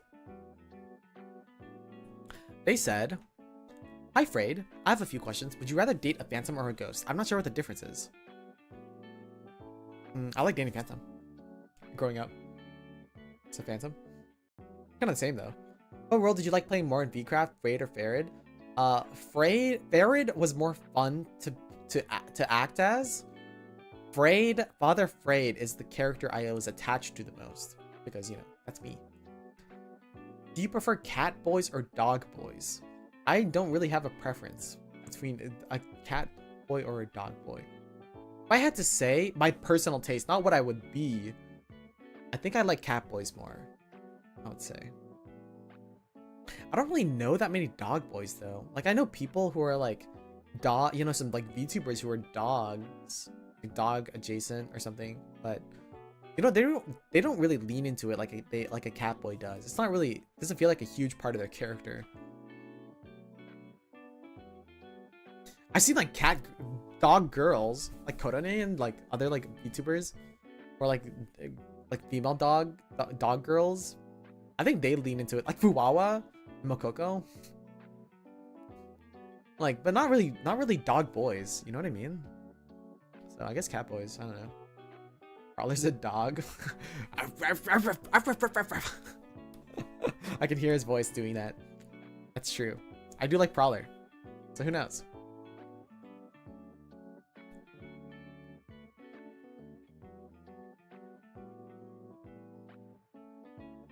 That's my Prowler impression. Alright, this is a sort of a similar question that we've answered before, but it's a little bit different. Hi Phreid, happy 3 years, thank you. Can't you wait for your karaoke stream? It happened. Anyway, as for the question, what or who inspired you to become a VTuber? Like I said, the person who I think inspired me most is a friend who I'm not gonna name, but they're the one who was really pushing Hololive. A Hololive to us, me and some other friends, and they really were pushing them all the way, like all the way until you know, it started becoming popular in the West, and it took me a while to really learn what they were putting down. But they became a VTuber themselves, and yeah, after seeing them do VTubing and realizing like how cool this would be for myself. Back then I was really broke too, so I couldn't even be one myself, but after watching them and seeing how they could do it themselves, I was like, I want to be a VTuber now because of this person. So yeah, I really appreciate them a lot. So they're who inspired me.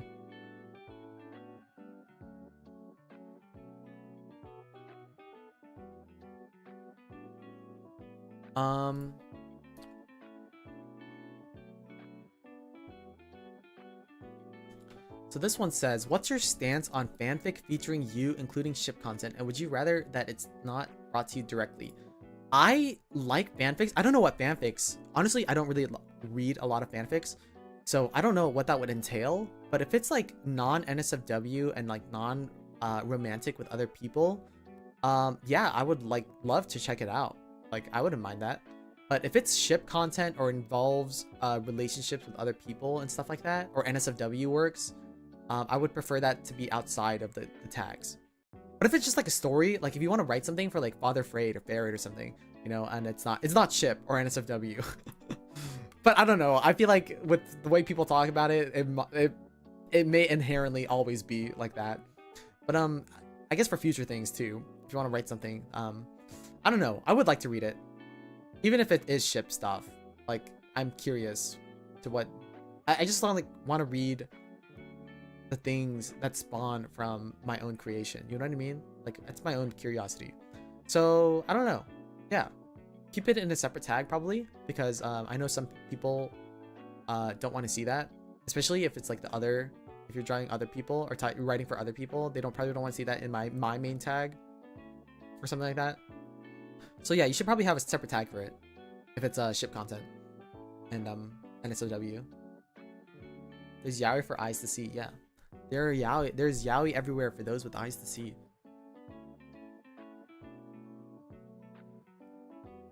Yeah, you should make your own tag for it. This is a crazy question. I wonder who wrote this.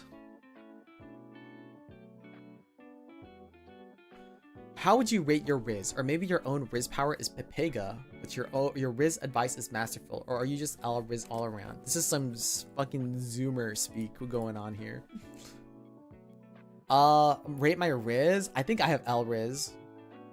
I would say my Riz is pretty L. It's pretty Pepega. My Riz advice?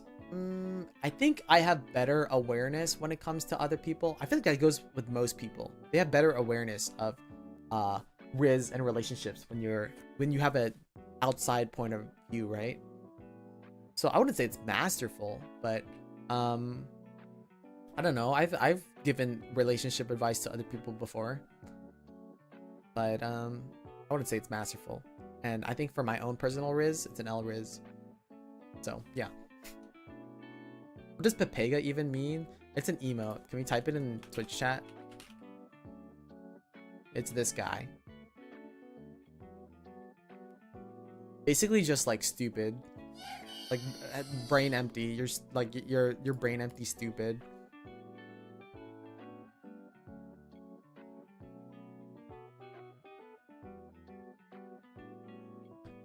Yeah, it's like a popular Twitch emote.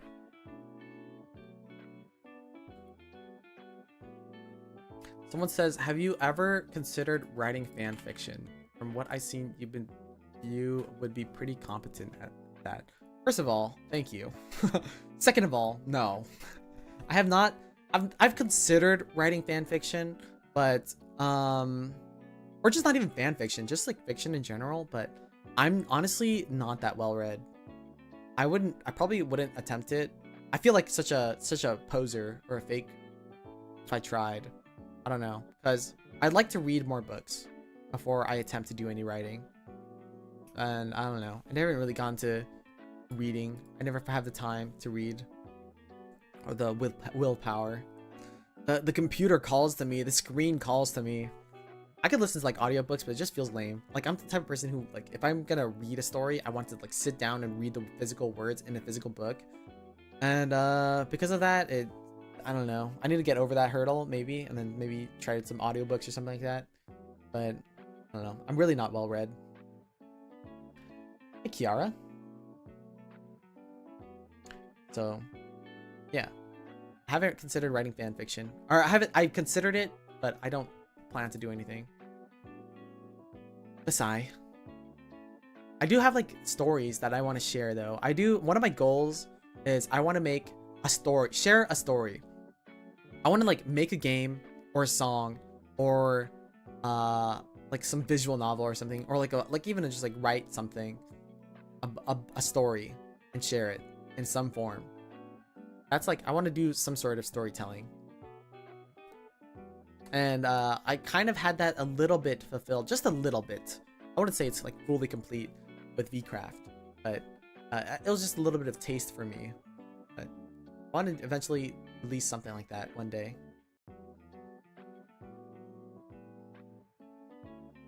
Someone says, what is the weirdest way someone has pronounced your name? Or if you don't have one, what are some common mispronunciations? The most common pronunciation is Phreid. People call me Phreid, but my name is Phreid. Like afraid knot, or afraid rope, afraid end, or you know, afraid. Like I'm afraid, or a freight train, but with a D. Afraid train. Something like that. I'm actually really impressed with how many people mispronounce it. I guess like read, like R-E-I-D, I guess, but I don't know. More people mispronounce it than get it correctly. The weirdest way someone has pronounced it is someone, when I played CSGO, someone called me Freud, like Sigmund Freud. That's the weirdest one. I've only heard that one time, and I maybe twice, and I think both times it was from like a German person. They're like German. So yeah, that's the weirdest way. Other than that, it's usually just Phreid or Phreid though, that I hear often.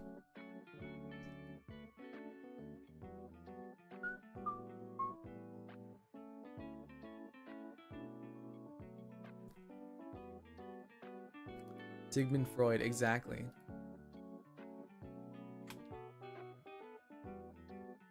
This person says, hi there, Big P. Nobody's ever called me that. New fan here. Congrats, happy 3rd anniversary. I wanted to ask, did you come up with the design? The phantom on the toilet and all, is there some lore behind it? So I talked about the lore already, so I won't talk about it much. There's not much lore behind it. It's just, you know, I felt like I had to have a lore, and I didn't really want to. I don't have the budget or the space to make one. But I think having a silly lore fits me the best anyway. But how did you come with the design? So if you guys want to see the design, it's really basic. So the design is inspired by Kane from Niji Sanji. I wanted to be just a guy. I love sweaters. I love wearing sweaters.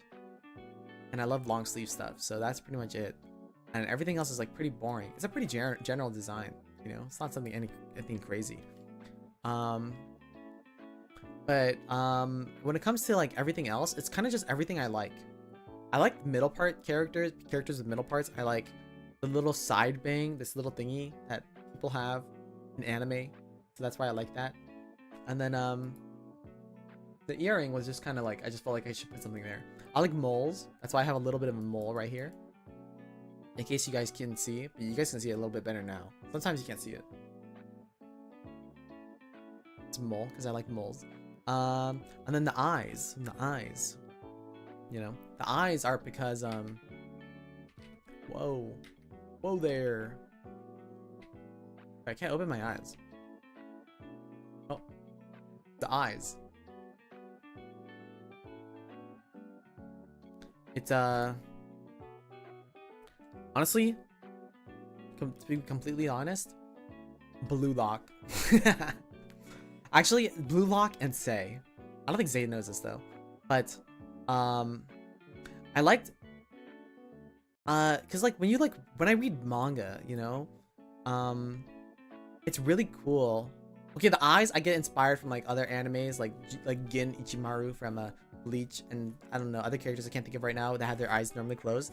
But it's the aura when someone who normally has their eyes closed, it's like when the nice guy gets angry type vibe, right? So yeah, when they open their eyes, it's like so aura. So I wanted to do something like that. Also, I like monochrome colors. That's why my colors are so basic and kind of like washed out and also really bright and just so monotone. Is because I like monochrome things. And with my whole thing kind of being like kind of faded out and washed out, I wanted my eyes to pop out more, because when you read a manga, you know, everything's in black and white, right? But then sometimes you can like see the cover or something and their like eyes are so bright and glowing in a way that you can't really see in the manga. And yeah, I wanted to like kind of replicate that by having my eyes be like a super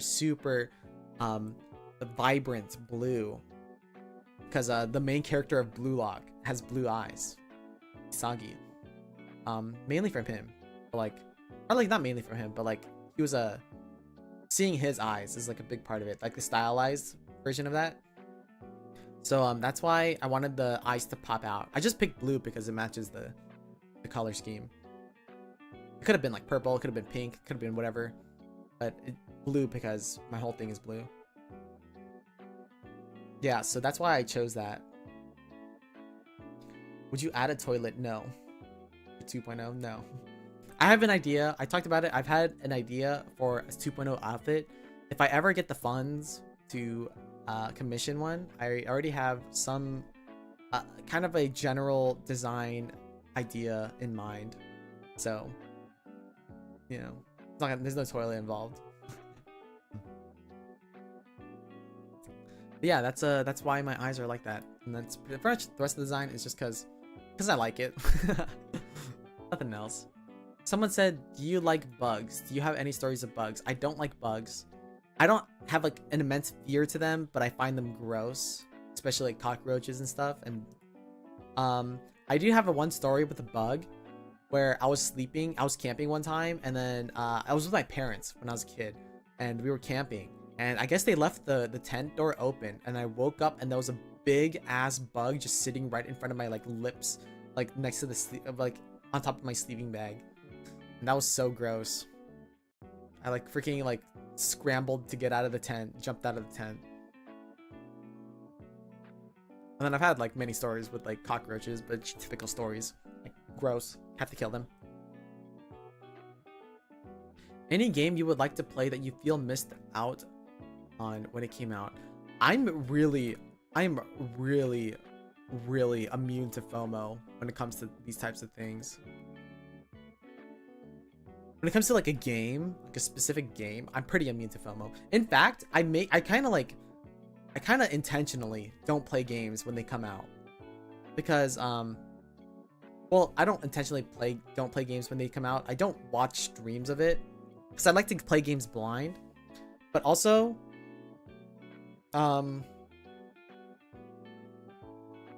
yeah, like I don't really feel like I missed out because I feel like most games you can kind of get to at any time. And if a game is like gone, or like the feeling, the enjoyment of a game is gone after a while, are you really enjoying it, or are you just falling into FOMO? You know what I mean? Like Helldivers, for instance. Like I heard that was like such a good game and everyone played it. I didn't play it, but nobody I know plays it now. Like, what? Ignorance is kind of bliss in that way. Like, am I really missing out? I feel like would I be happier playing that game? I don't think so. Would I enjoy playing that game? Probably. But like, it's probably just a neutral experience to me. That's why I don't really feel FOMO. And if I really wanted to, I could just play it again. Play it in the future. I guess Peak is a game that I really wanted to play because that game looks so silly. But also, if we were to move on and Peak was to not be popular anymore and I still hadn't played it, there will be a new game for me in the future to play that will probably be similar to Peak or similar enjoyment. You know, there's plenty of games out there in the sea.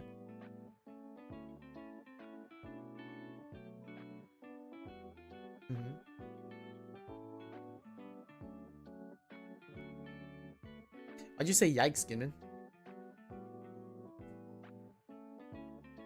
What happened?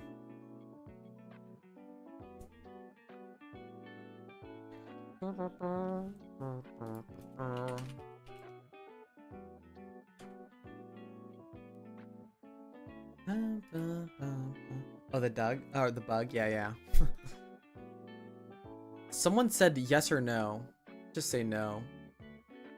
I'll say no. Can we expect a Valo stream? Yes, you can expect a Valo stream. I can't promise say when or how soon, but so at some point in the future, I will be playing Valorant. Like, it's even before Vcraft, I feel like it's inevitable that I'll play it at least one time in the future. Do you have a favorite dessert? Ice cream, I guess. I love lava cakes. Lava cakes are my favorite dessert. I love really sweet stuff. Do you have a catchphrase?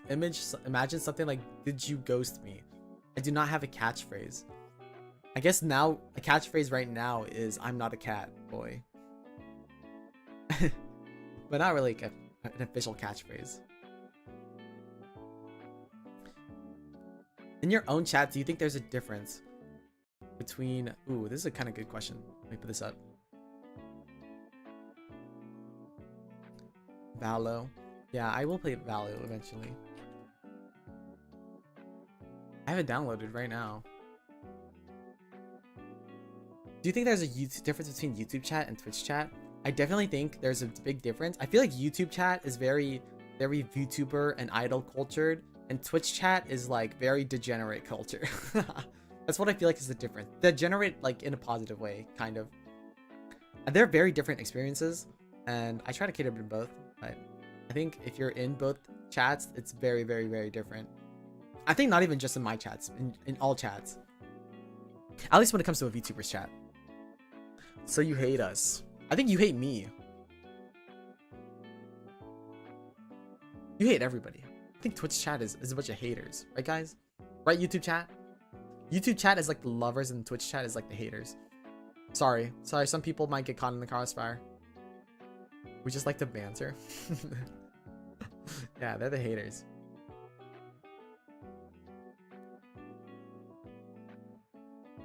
Yes, love and hearts. Look, everybody in YouTube chat's saying they love. They have love. They're doing Phreid love right now. And then we look in Twitch chat over here. We just like to banter. We'll feel better if you meow. So you hate us. And then Phreid W. Look at that. That's it right there. Now they're omega lolling. Now they're oming, and lamowing. So look at them. Very different. Very different. Very different cultures.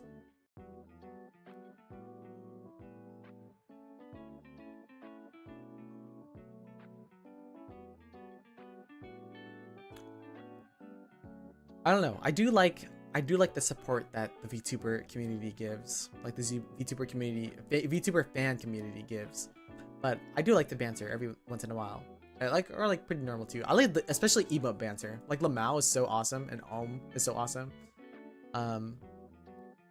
But yeah, so I guess multi-streaming, I get to experience the best of both worlds.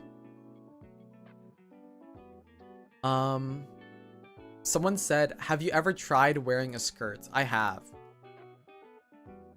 I think it was one anime expo. It's like one of those anime expos where you're staying in a room with like 8 other people, and like some of them were girls, some were guys, like, you know, just split, just a bunch of friends hanging out together. And one of them had a skirt and made all the guys try it on. So I did try on a skirt. Long skirt? Normal? Like above the knees, but not too short.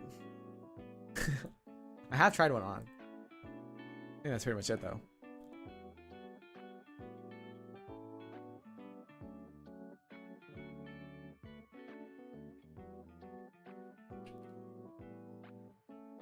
This person says, you have such a calm voice, I somehow can't imagine you having a rebellious time when you were younger. Is it accurate or not? And are you able to share a story when you're kind of mischievous? I was a pretty rebellious kid, I think. I think I'm rebellious, but not in the way, I don't know, in the way that you might expect. I was definitely the type of person who did not want to do anything their parents wanted to say. And I don't know. I still kind of am like that. You know, because I'm the type of person who does things the way they want to, and, you know, for better or worse, for my own thing. I was pretty rebellious though. I was definitely, especially in high school, I was very, very anti what my parents wanted. Is it accurate or not? Yeah, so I don't think it's that accurate. When you're kind of mischievous, let me think. I don't know. What did I do that was kind of mischievous? I don't think I really did anything that bad. Like, I don't think I did anything bad behind my parents' back. As a kid, I think if I did something wrong, it was in their face, if anything. Like I said, I'm gonna do this, and they probably don't like it. I guess cheating. I cheated a lot in school, or like was on my phone when I wasn't supposed to be, or like you know, like on the computer playing MapleStory late at night when my parents wanted me to go to sleep.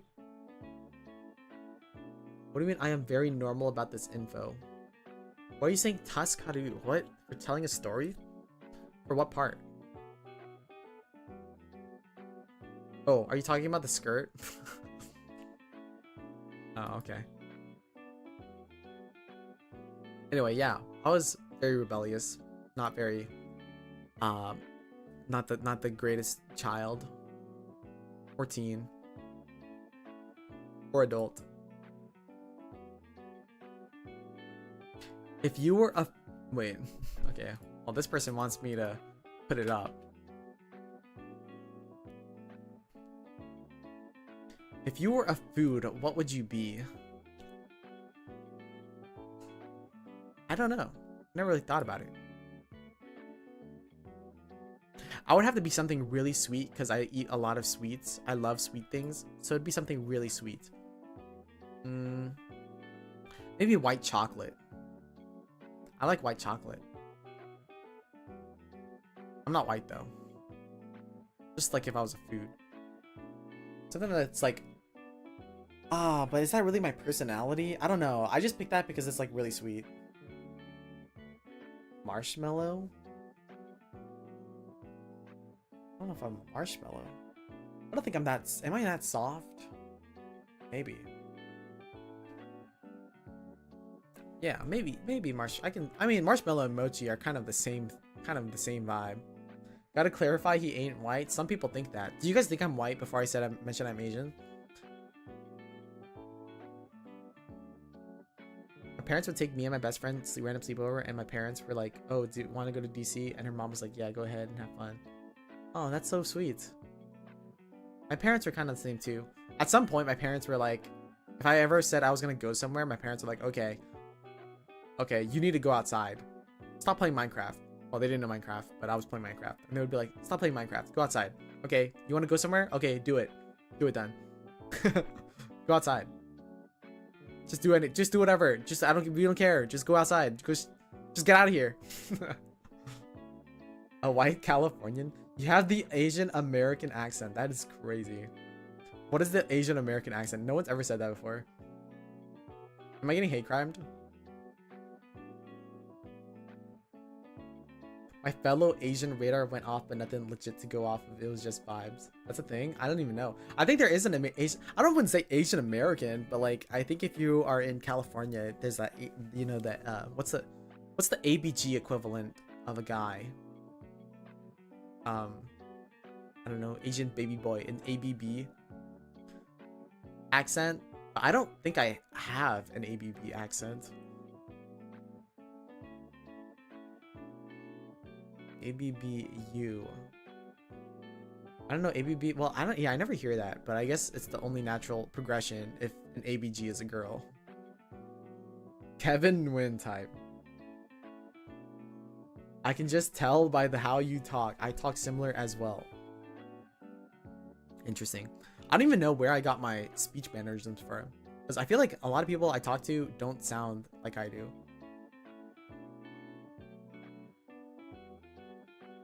I think I just got my speech mannerisms because I was pretty quiet. I don't know.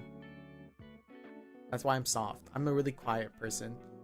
Actually, you guys want to know a fun lore fact about me, guys?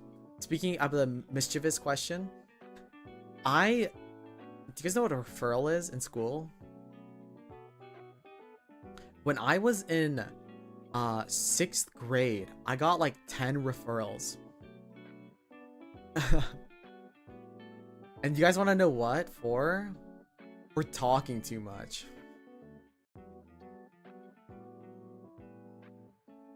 What are we doing? Okay, to be fair, I think my teacher was just kind of being a B word.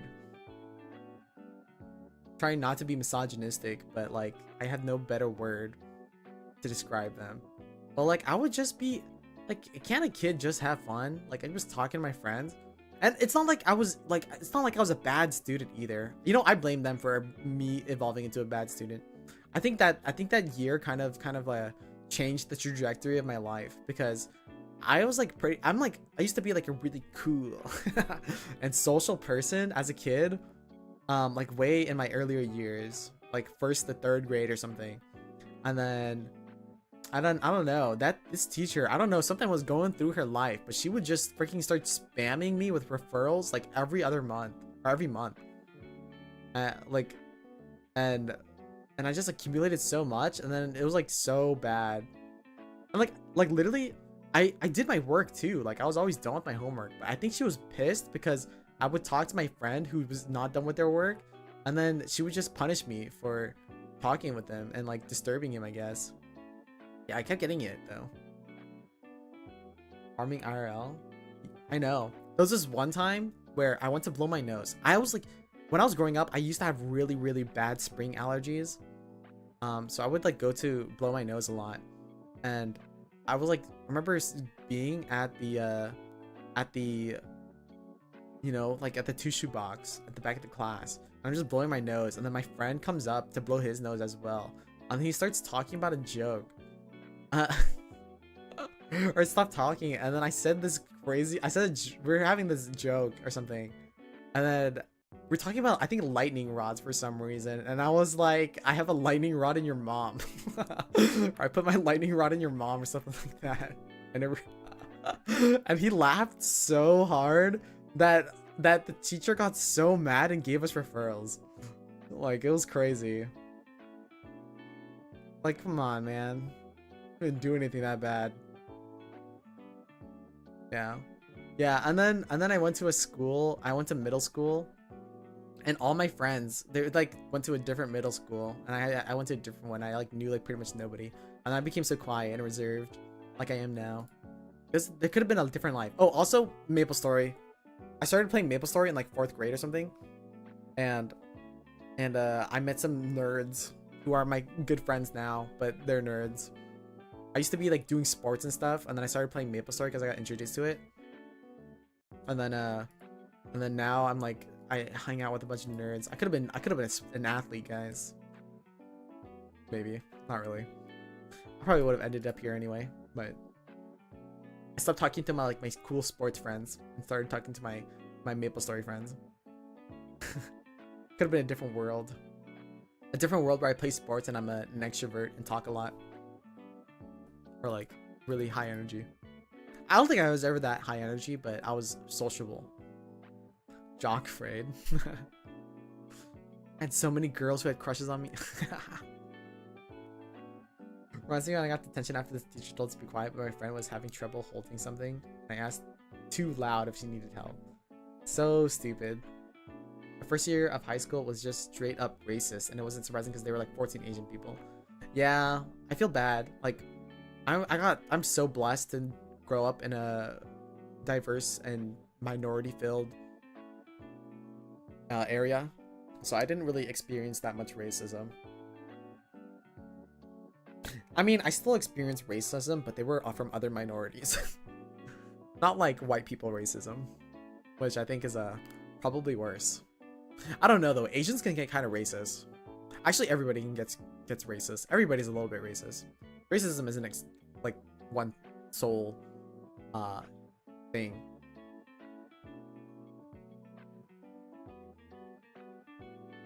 I will admit, even I was racist as a kid. I think that's just how I grew up. When you grow up in California, or like, I don't know, with so many, in an area with so many Asians, even like every single person was racist a little bit. Well, not every single person, but like it was common for people where I grew up to be racist to at least something. You know, the black people are racist against Asians. Mexican people are racist against black people. The Asian people are racist against everybody. Because in this type of community, the Asians are the white people. But with no white people here, the Asians get the most racist in California. I will say, Asians are so racist. But you know, I've grown from it, so I'm not racist anymore. Yippee! I think. But yeah, everybody was really racist back then. But as an Asian, I was the white people of my area, so I didn't experience it that much. And even if it did, it didn't faze me because I had privilege. I will admit. Get him canceled. Yeah, get me canceled.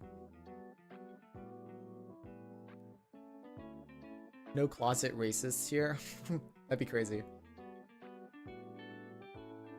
The Asian to Asian racism? Asians are racist against everybody, but they are racist against their own Asians too. Like, it's a little bit funny when it's like your own race. Like, I think everybody is pretty okay with jabbing at their own race, somewhat to an extent. But I don't know. The Asians in my area, including myself when I was a kid, were really, really, really bad toward the races. Not in like a really super malicious sense, but definitely in an extremely ignorant way. Yeah. Anyway, that's a random topic. We're almost to the end though. That was pretty much it. Someone asked, we're at the last question. Oh yeah. Oh yeah, don't even talk about Asian parents in America. Asian, or at least like, I don't know, California I feel like has a lot of like Asian like first generation Asians who are like super racist towards everybody. So ignorant. I mean, that's like a lot of boomers too.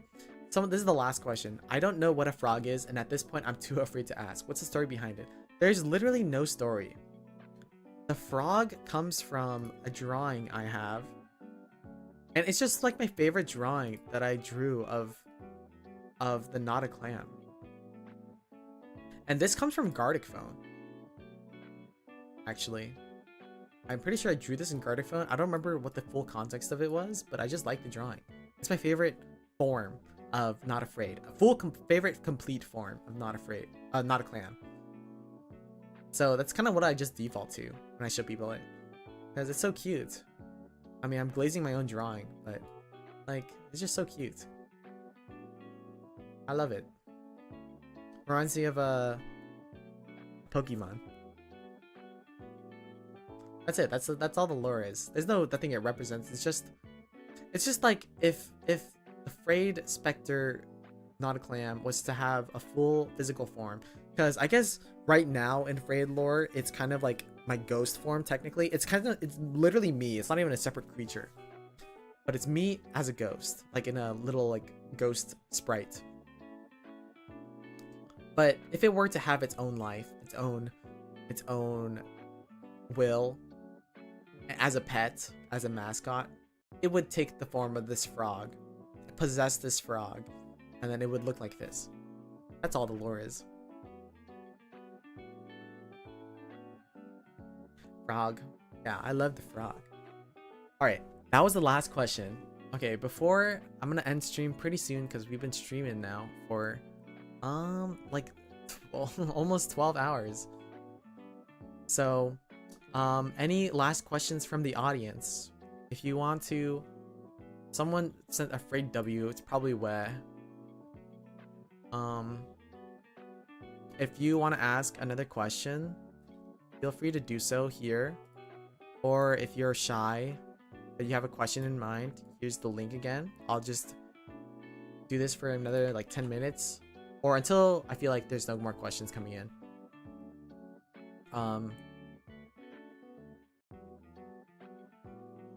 Then we can wrap up this stream, and then we can end, and then tomorrow will be Go. We're gonna do Go. Oh shoot, oh my god, I forgot to reply to a DM today. Oh fuck.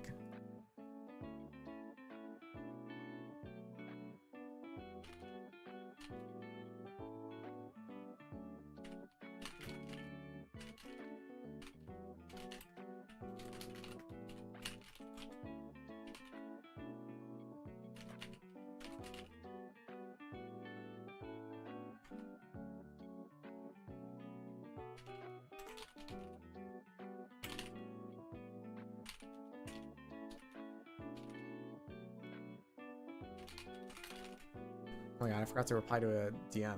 Important DM. Yeah, we're playing Go tomorrow. You're going on Go. I'm going. Favorite Asian food growing up? I don't know. Growing up for Asian food. I honestly, growing up, I loved American food more than Asian food.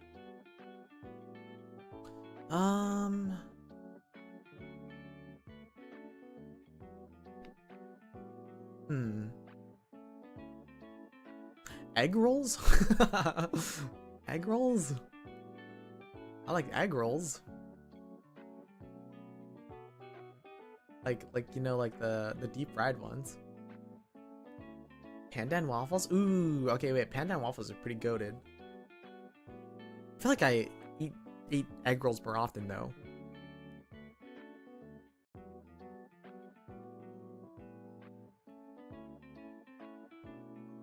American diner food? Terrible, but in a good way. I love America. Caw. Eagle, gunshots. I love America. I love American food. I love pizza. I love hamburgers. I love hot dogs. I love barbecue. I love steak and eggs. I love biscuits. Biscuits and gravy go so hard. I love getting like a country fried steak with biscuits and gravy. Oh yeah, and some like pancakes. If you're at a pancake diner, I guess, like IHOP. You like dim sum? Yeah, I like dim sum. Dim sum favorite dish. I don't really go that often though, because it's kind of My family didn't really go out that often for it. I like shumai. Oh, wait. I like, okay, this is like barely dim sum.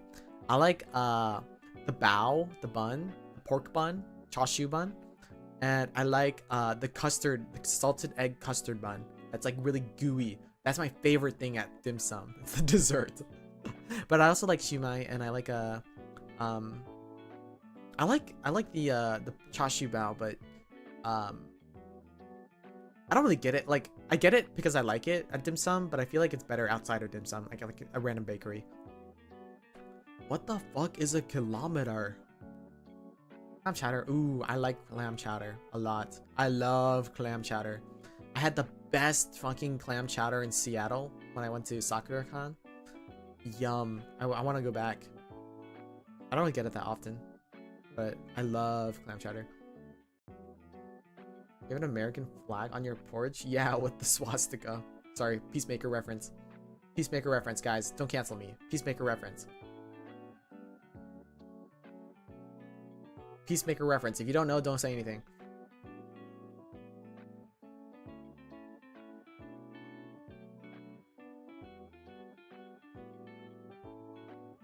Do you like egg tarts? Yeah. Honestly, I think egg tarts are kind of mid. I like the look of them, and when I like eating them. It's just not something I'm crazy about because it's not that sweet. And yeah, I like sweet stuff. That freaking egg custard bun bao whatever is so good. I will eat like 20 of those. The first thing my aunties taught me was how to be good wife material and make lumpia. Ah, lumpia. I've had it for the first time recently, I think. It's like the Filipino egg roll. Yeah. I think I was at somebody. Oh, actually I had it probably a long time ago. But I tried it at a I went to like a Filipino brunch place and they had it. Yeah, the Filipino style. But honestly, I don't think it was that it was like kind of a fancy place, so I didn't feel that authentic. To be honest, I should go to like just a random like store, Filipino store. Try it. Like tart slander? No, it's just not my taste. I like the look of them a lot. They're really visually appealing. Mac and cheese? Ah, I love mac and cheese. Well, okay, I like southern style mac and cheese, like baked ones. Though I don't hate like, or I don't hate, but I don't really like runny mac and cheese.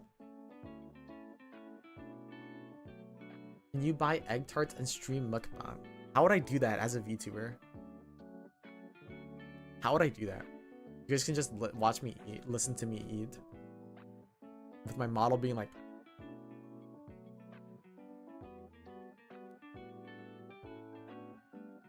Drag the PNG onto my face. Yeah, hold on. Egg tart.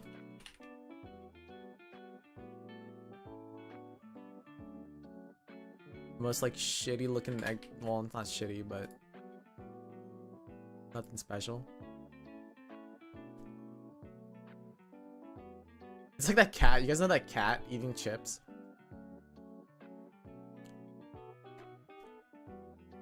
Here, I got it. Watch this. Watch this.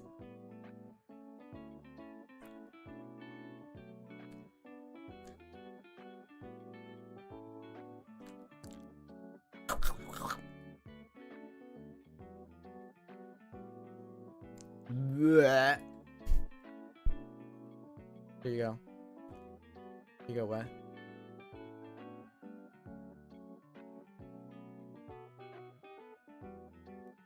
Honestly, I'm the type of person who I'll chew so much.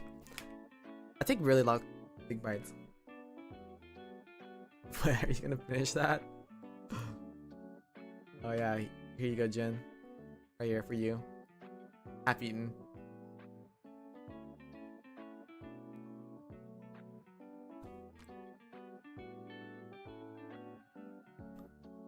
I love egg desserts. I like creme brulee. But I think my favorite thing is like just a lava cake. A Domino's lava cake.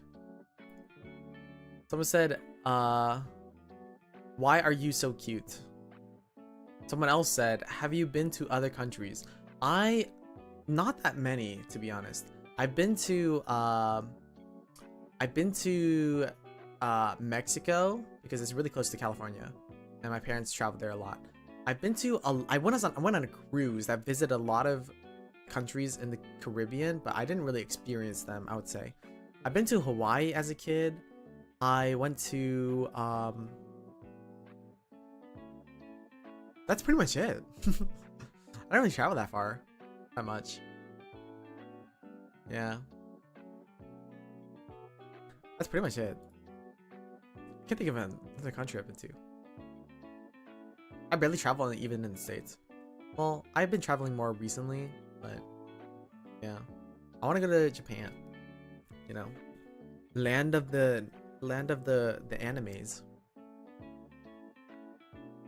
Any plans for Halloween? I'm going to visit a pumpkin patch.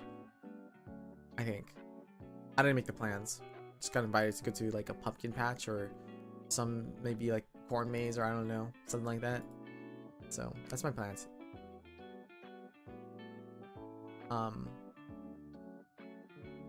Not really much though. Not really actually. Not even during Halloween either. Just like a random day that they have. I don't have any plans for actual Halloween. My friends don't really celebrate that much because one of our friends, my friends that was a really big Halloween advocate, moved away, so no one's doing anything Halloween related. I think he wants to come back and do a barbecue though. So I don't know when that is. I don't think it's Halloween related. I'll be going to Japan this November. Oh my god, that's so soon. Hope you enjoy. Yeah, bring make a pape for me and then bring it. Haven't been to Japan, Sag? No. Really expensive. I don't know. I'm trying to think if I can afford it. Domestic traveler? Yeah. But that's more recently. I've been traveling a lot domestically recently. I didn't start doing that until like 4 years ago. Are we going to carve a pumpkin? Probably not. Maybe 1 year. Maybe next year I'll carve a pumpkin. That sounds really fun. You did great at karaoke. Oh, thank you, Brian. I'm going to Japan in November too. Don't listen to Wet. They're a predator. Stay away from them.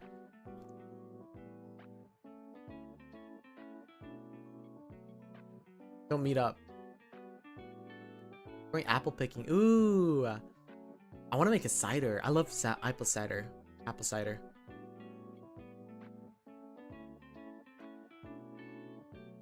Do not go during the summer and fall. I would wait. I like fall though. I would want to go during the winter, but people don't like winter. Like December, January. But people don't like that because it's too cold. I don't really have a lot of. I love winter. I love winter, everybody. I love putting on layers of like being wearing all those like big jackets and being really warm and snug. We don't really get to do that a lot in California. That's what I hate about California. California is like awesome, but you never get to put on your big husky like poofy jackets.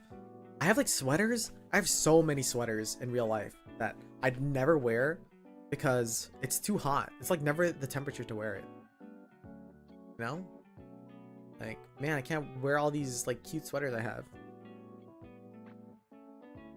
Or jackets even. I have so many jackets. Maybe you're meant to be a Canadian? Yeah, maybe I should move. I'd like to go to Seattle. That's where some of my friends live there too. I'd love to, you know, move to Seattle, maybe. More colder.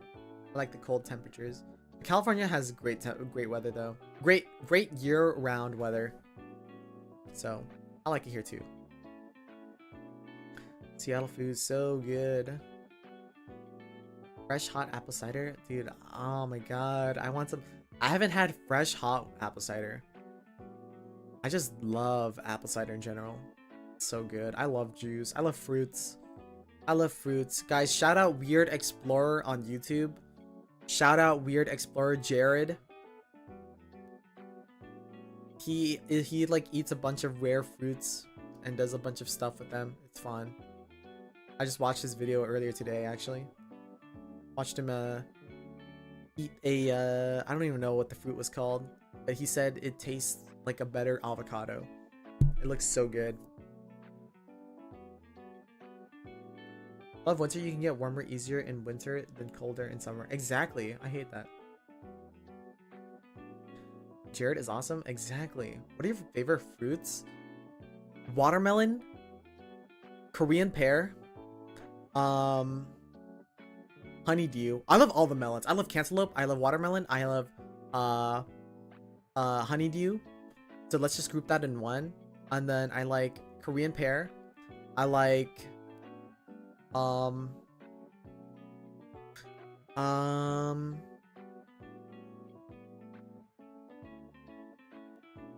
trying to decide between, like, I don't know, banana, orange, and apple, like the classics. I like them if they're sweet, but in A2. Actually, this is a hot take.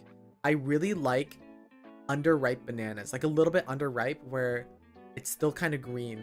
I love underripe bananas.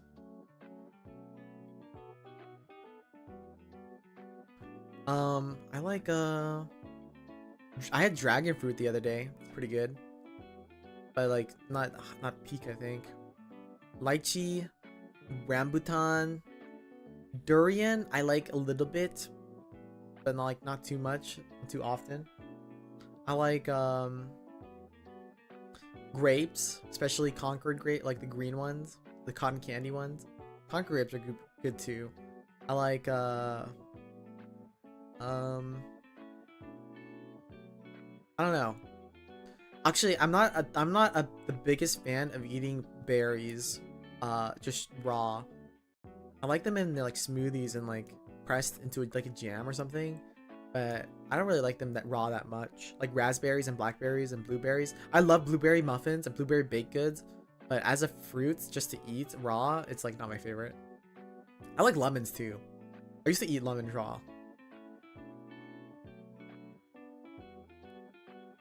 Jujubes? What is that? Chinese date. I don't know if I've had it. I've had it. Is this the thing that they put in hot pot? I don't know if I've had it like just full. Ooh, you know what? What's the tamarind is good. What's the peach is really good, especially a white peach. What's the yellow, the orange that looks like a mini pumpkin, orange fruit. I'm blanking on the name. Starts with a T. Eat lemons raw. Yeah. Persimmon. Yes, persimmon. I used to love persimmons. We had a persimmon tree in one of my childhood homes, like in the backyard. I'd eat persimmons all the time.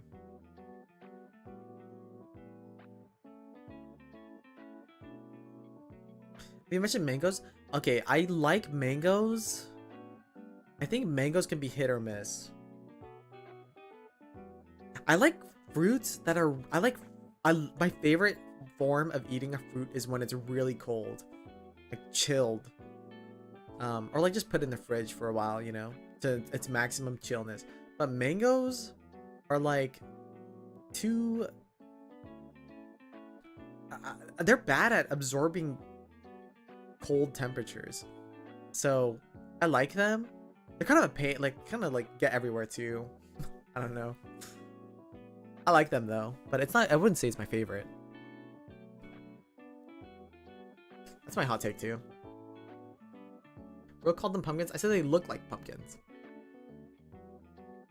You know? You tried a Filipino mango then? I don't think I haven't, but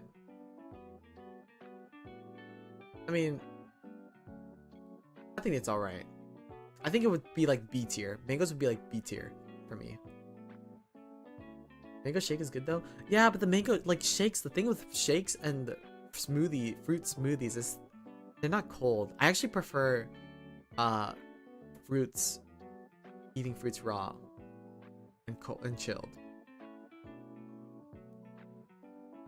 Frozen grapes are so bomb. I only learned of frozen grapes recently. Give me the follow Phreid. Very similar to my name. Me in another universe. Phreid. Got it right?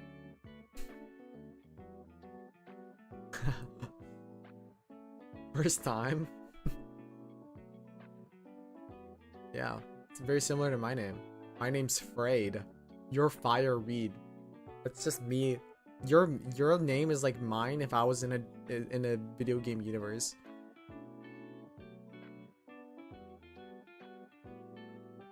Indian mango is life-changing.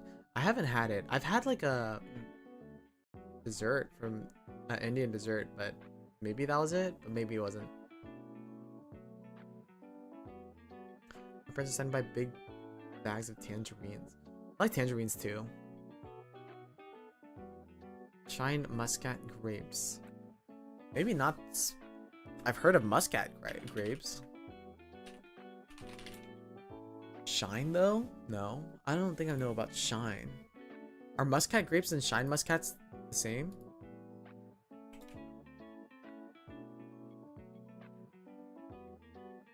Maybe I have.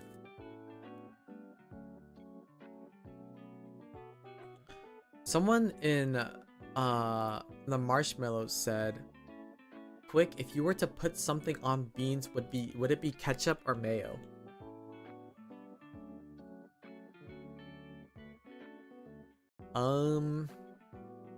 I don't know. Probably mayo is probably the least offensive. Ketchup is kind of a strong flavor. If you put like mayo, it's probably fine.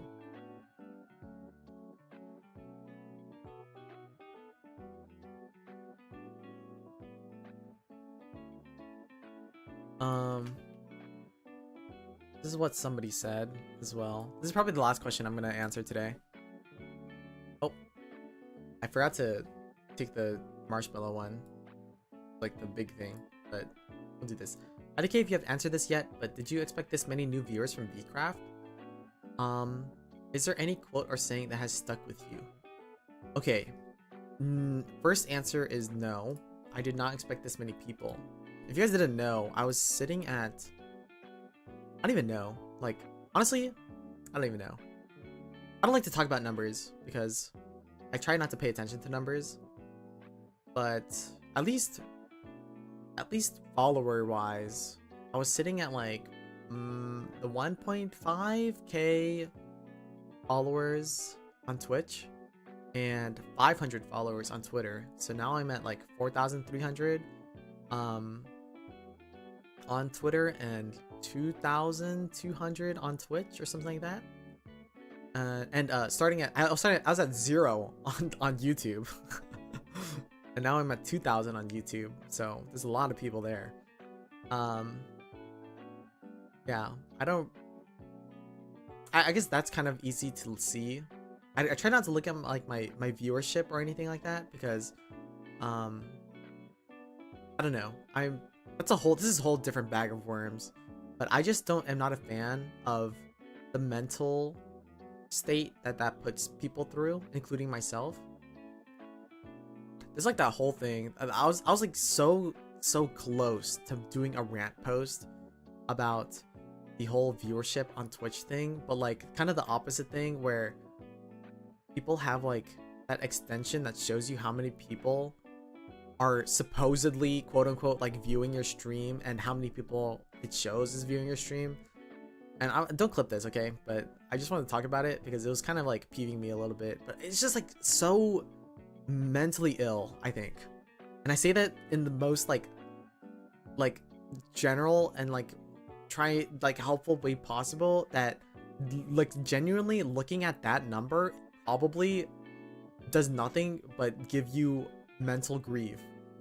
Like there's no, like, what can you do about it, right?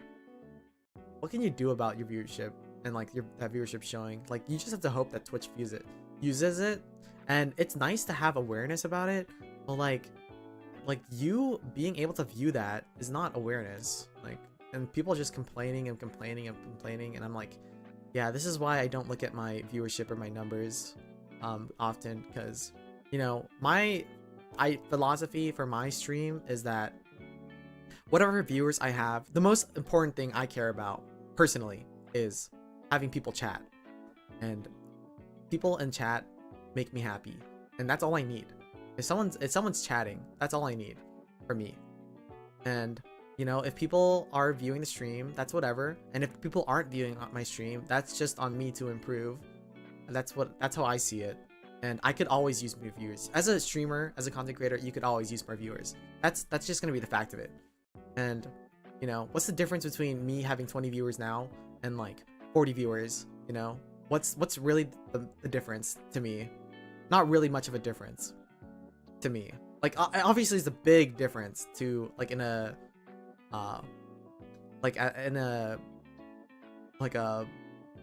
viewer, like a, I don't know, like a content creator vision. But if I'm trying to grow, if I'm trying to become a better streamer, like the best thing I can do is just always keep improving my stream and trying to make myself as entertaining as possible. And, you know, the way I see it, I don't know, that's the way that's just my opinion. So yeah, like if Twitch is having a problem, there should definitely be something changed about it. But having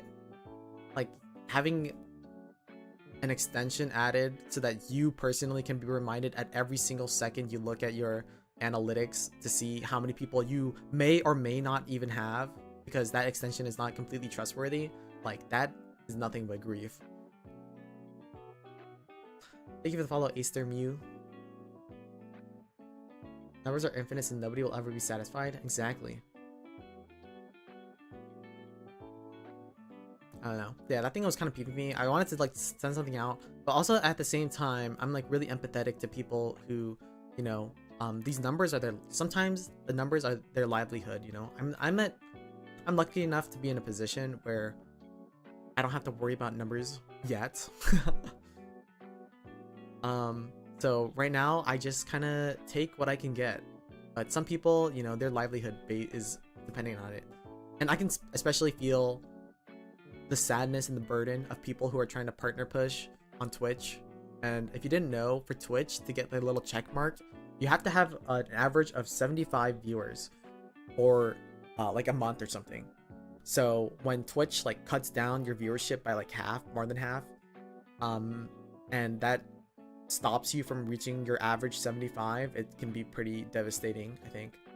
So yeah, like that's why I avoided kind of commenting about it, even though I personally feel like that extension is like really bad. But yeah, that's why I don't want you to clip it. But that's just my own opinion with full context, and I'm only saying it here because I can give like a full context of my thoughts. But I think if you clipped it or if I talked about it on a tweet or something, I wouldn't have the space or time to explain my whole thought process on it. Anyway, I don't even remember why we brought this up. The only Twitch add-on is 7TV. True though. Are we talking about this? Oh yeah, the viewers. Such a crazy tangent. I don't remember what we were talking about. Yeah, but yeah, obviously I didn't expect this many new viewers. Honestly, I don't even know how many new viewers there are, because again, I don't look at the numbers. I try not to. But I have noticed an increase in chatters, because that's the thing I pay attention to the most, like I said. So yeah, didn't really expect that, but I'm thankful that everybody's here and everybody stopped by for this whole 12 hours, and I hope that I can continue to do things that you like or like want to see. That's it. Is there any quote or saying that has stuck with you? Honestly, I'm bad at remembering quotes, but my favorite scene that really stuck to me as a person, like as me, the person behind Phreid the VTuber, is the one clip where Ruse is talking to Calvin about how you have to keep trying, and you know the failures are gonna come and it's not gonna wait for you. That was what stuck me the most, because I'm like, damn, that's in my position in life right now. Like, I needed to hear that.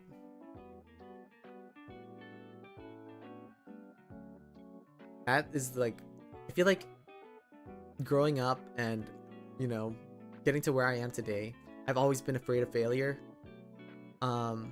So, you know, that was my sign that I should try to put myself out there more and keep trying, because, you know, I can't wait for everything to come to me. I've always known, like, I have to reach out and grab the things I want, but as a personality and for my own self, like, it's hard for me to do. But that scene really stuck out to me, and I didn't even see it until like a week after Vcraft ended.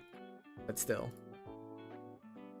for a character, a quote, other than that, like, one of the funniest moments,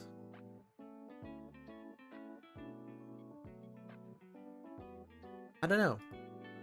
Get cubed. Get cubed. Lol.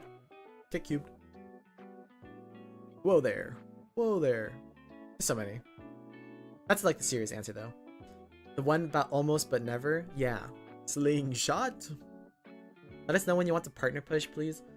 I don't know. I don't think I'm close to partner pushing. We'll take in. I mean, it's kind of late, but like, I don't know how people do it. Like, partner push. I'm not like the super big on numbers, and I know being a partner would help a lot with visibility, but I just believe that I'm like, is this naive? I just believe that should the day come where I am able to get partner, do I really have to try? Maybe is that unhealthy? Maybe a little bit. But like, I feel like it'll just come if I deserve it. But that kind of just goes against what I was saying. Maybe I should push for it, but I don't know.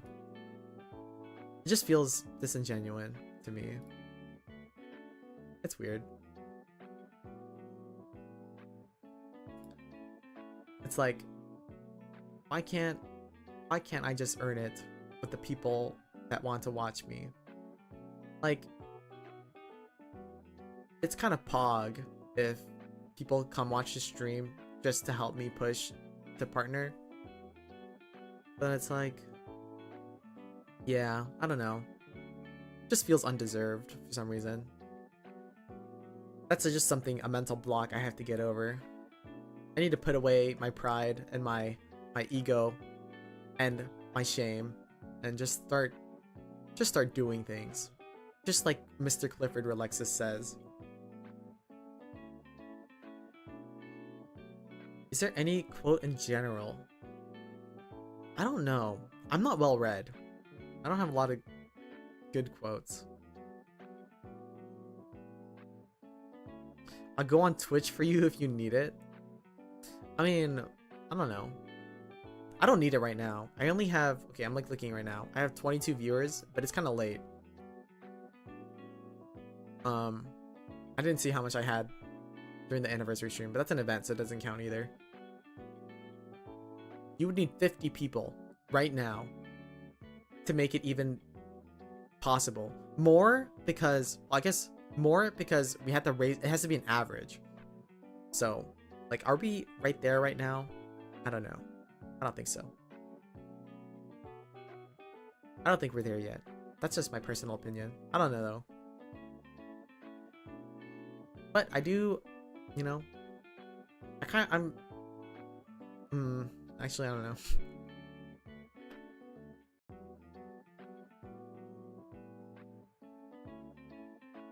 Mix of naturally keeping people in, but actively pulling in new viewers too.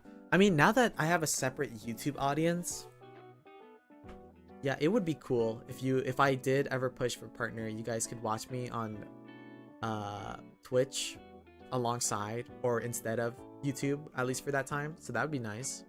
But right now, I'm not actively pushing because I don't think I can hit the average in time. It's literally all banking on that too, like having a high average.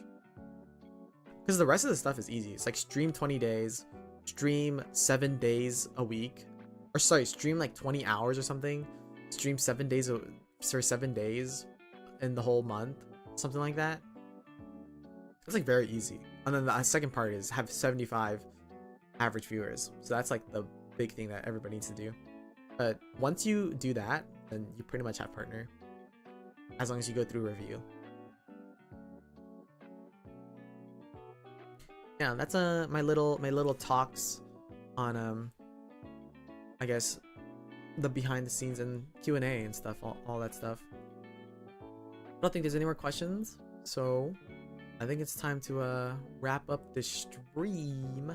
It's exactly 2 a.m. Perfect. I don't know if anyone's even streaming right now. I should turn off my raids before someone raids me. Do that really quick. You know what? Maybe we'll do a little bit of a shout out.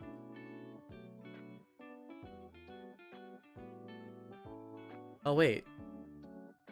Crone is streaming. I haven't seen Crone stream in a while. I think YouTube it might be Gonzo's. There's definitely nobody I know personally streaming at this time. I'll check. If anybody, it would be Nemu.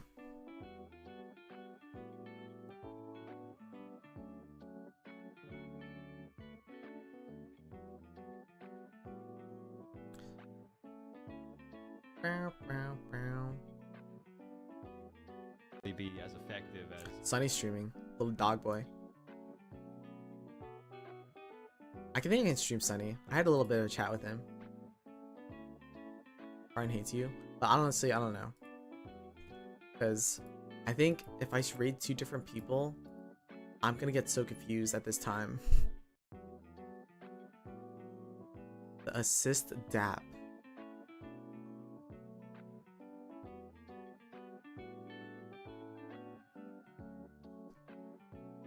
Sunny, I know, I opened his stream and he's a dog boy. After we just talked about dog boys. Thank you for the long anniversary stream. Yeah, it was so fun. Ah, my voice is so dead though. I have like a bottle of water next to me. I didn't even take a sip after coming back from dinner. I've been able to pop in. Hey, that's all you need to do. If you're in here just for a little bit, you're just as much, you're appreciated. Yeah, I think I'm just gonna ride Crone today. I actually don't know how to pronounce their name. Cronco. I think I used to call them Crone, but I actually don't know. I've never heard their name being said. Can you add the propeller hat dog? Can you link it? I looked through everything. I didn't see it. If you know it, you can find it. Alright, this is it for YouTube. Goodbye, YouTube. Goodbye. Thank you for stopping by. Thank you, everybody. Oh, wait. Actually, let me say thank you to everybody. Thank you so much for watching today. It was a very, very long day. I can't believe we didn't even fit everything I wanted to do in these 12 hours. Isn't that crazy? We didn't even fit everything. Like, what? Anyway. Thank you, Niwa. Thank you, May Meme. Thank you, Kibi. Thank you, Jerts. Thank you, Jin. Thank you, Pebble. Thank you, Gwen. Thank you, Brian. Thank you, Machacha. Thank you, Peach. Thank you, Wet. Thank you, Mung. Thank you, Ginmin. I think I'm losing it already. Thank you, No Longer Human. Also, is your name based off of the book? Because that's like the one book was the first book I tried to read. Mike and Nero, thank you. Celeste, thank you. I miss anybody? Isaiah, thank you so much. Thank you, Rikun. Yeah. I love that. I didn't finish it, but I read half of it. But I still really like the book. I just stopped reading. Yeah, thank you guys so much. Thank you so much. I'll see you guys tomorrow. Wait, I'm gonna cancel this raid, okay? Because I want to finish saying goodbye, everybody, and then we'll raid again. Thank you guys so much for stopping by today, and thank you to everybody who, you know, gave a memby, super chatted, gifted subs, subscribed, whatever, everything on both. Thank you so much. You know, so much, gave me so much today. No words. Sorry if I missed it. I don't know where to check it. I think I got everybody though.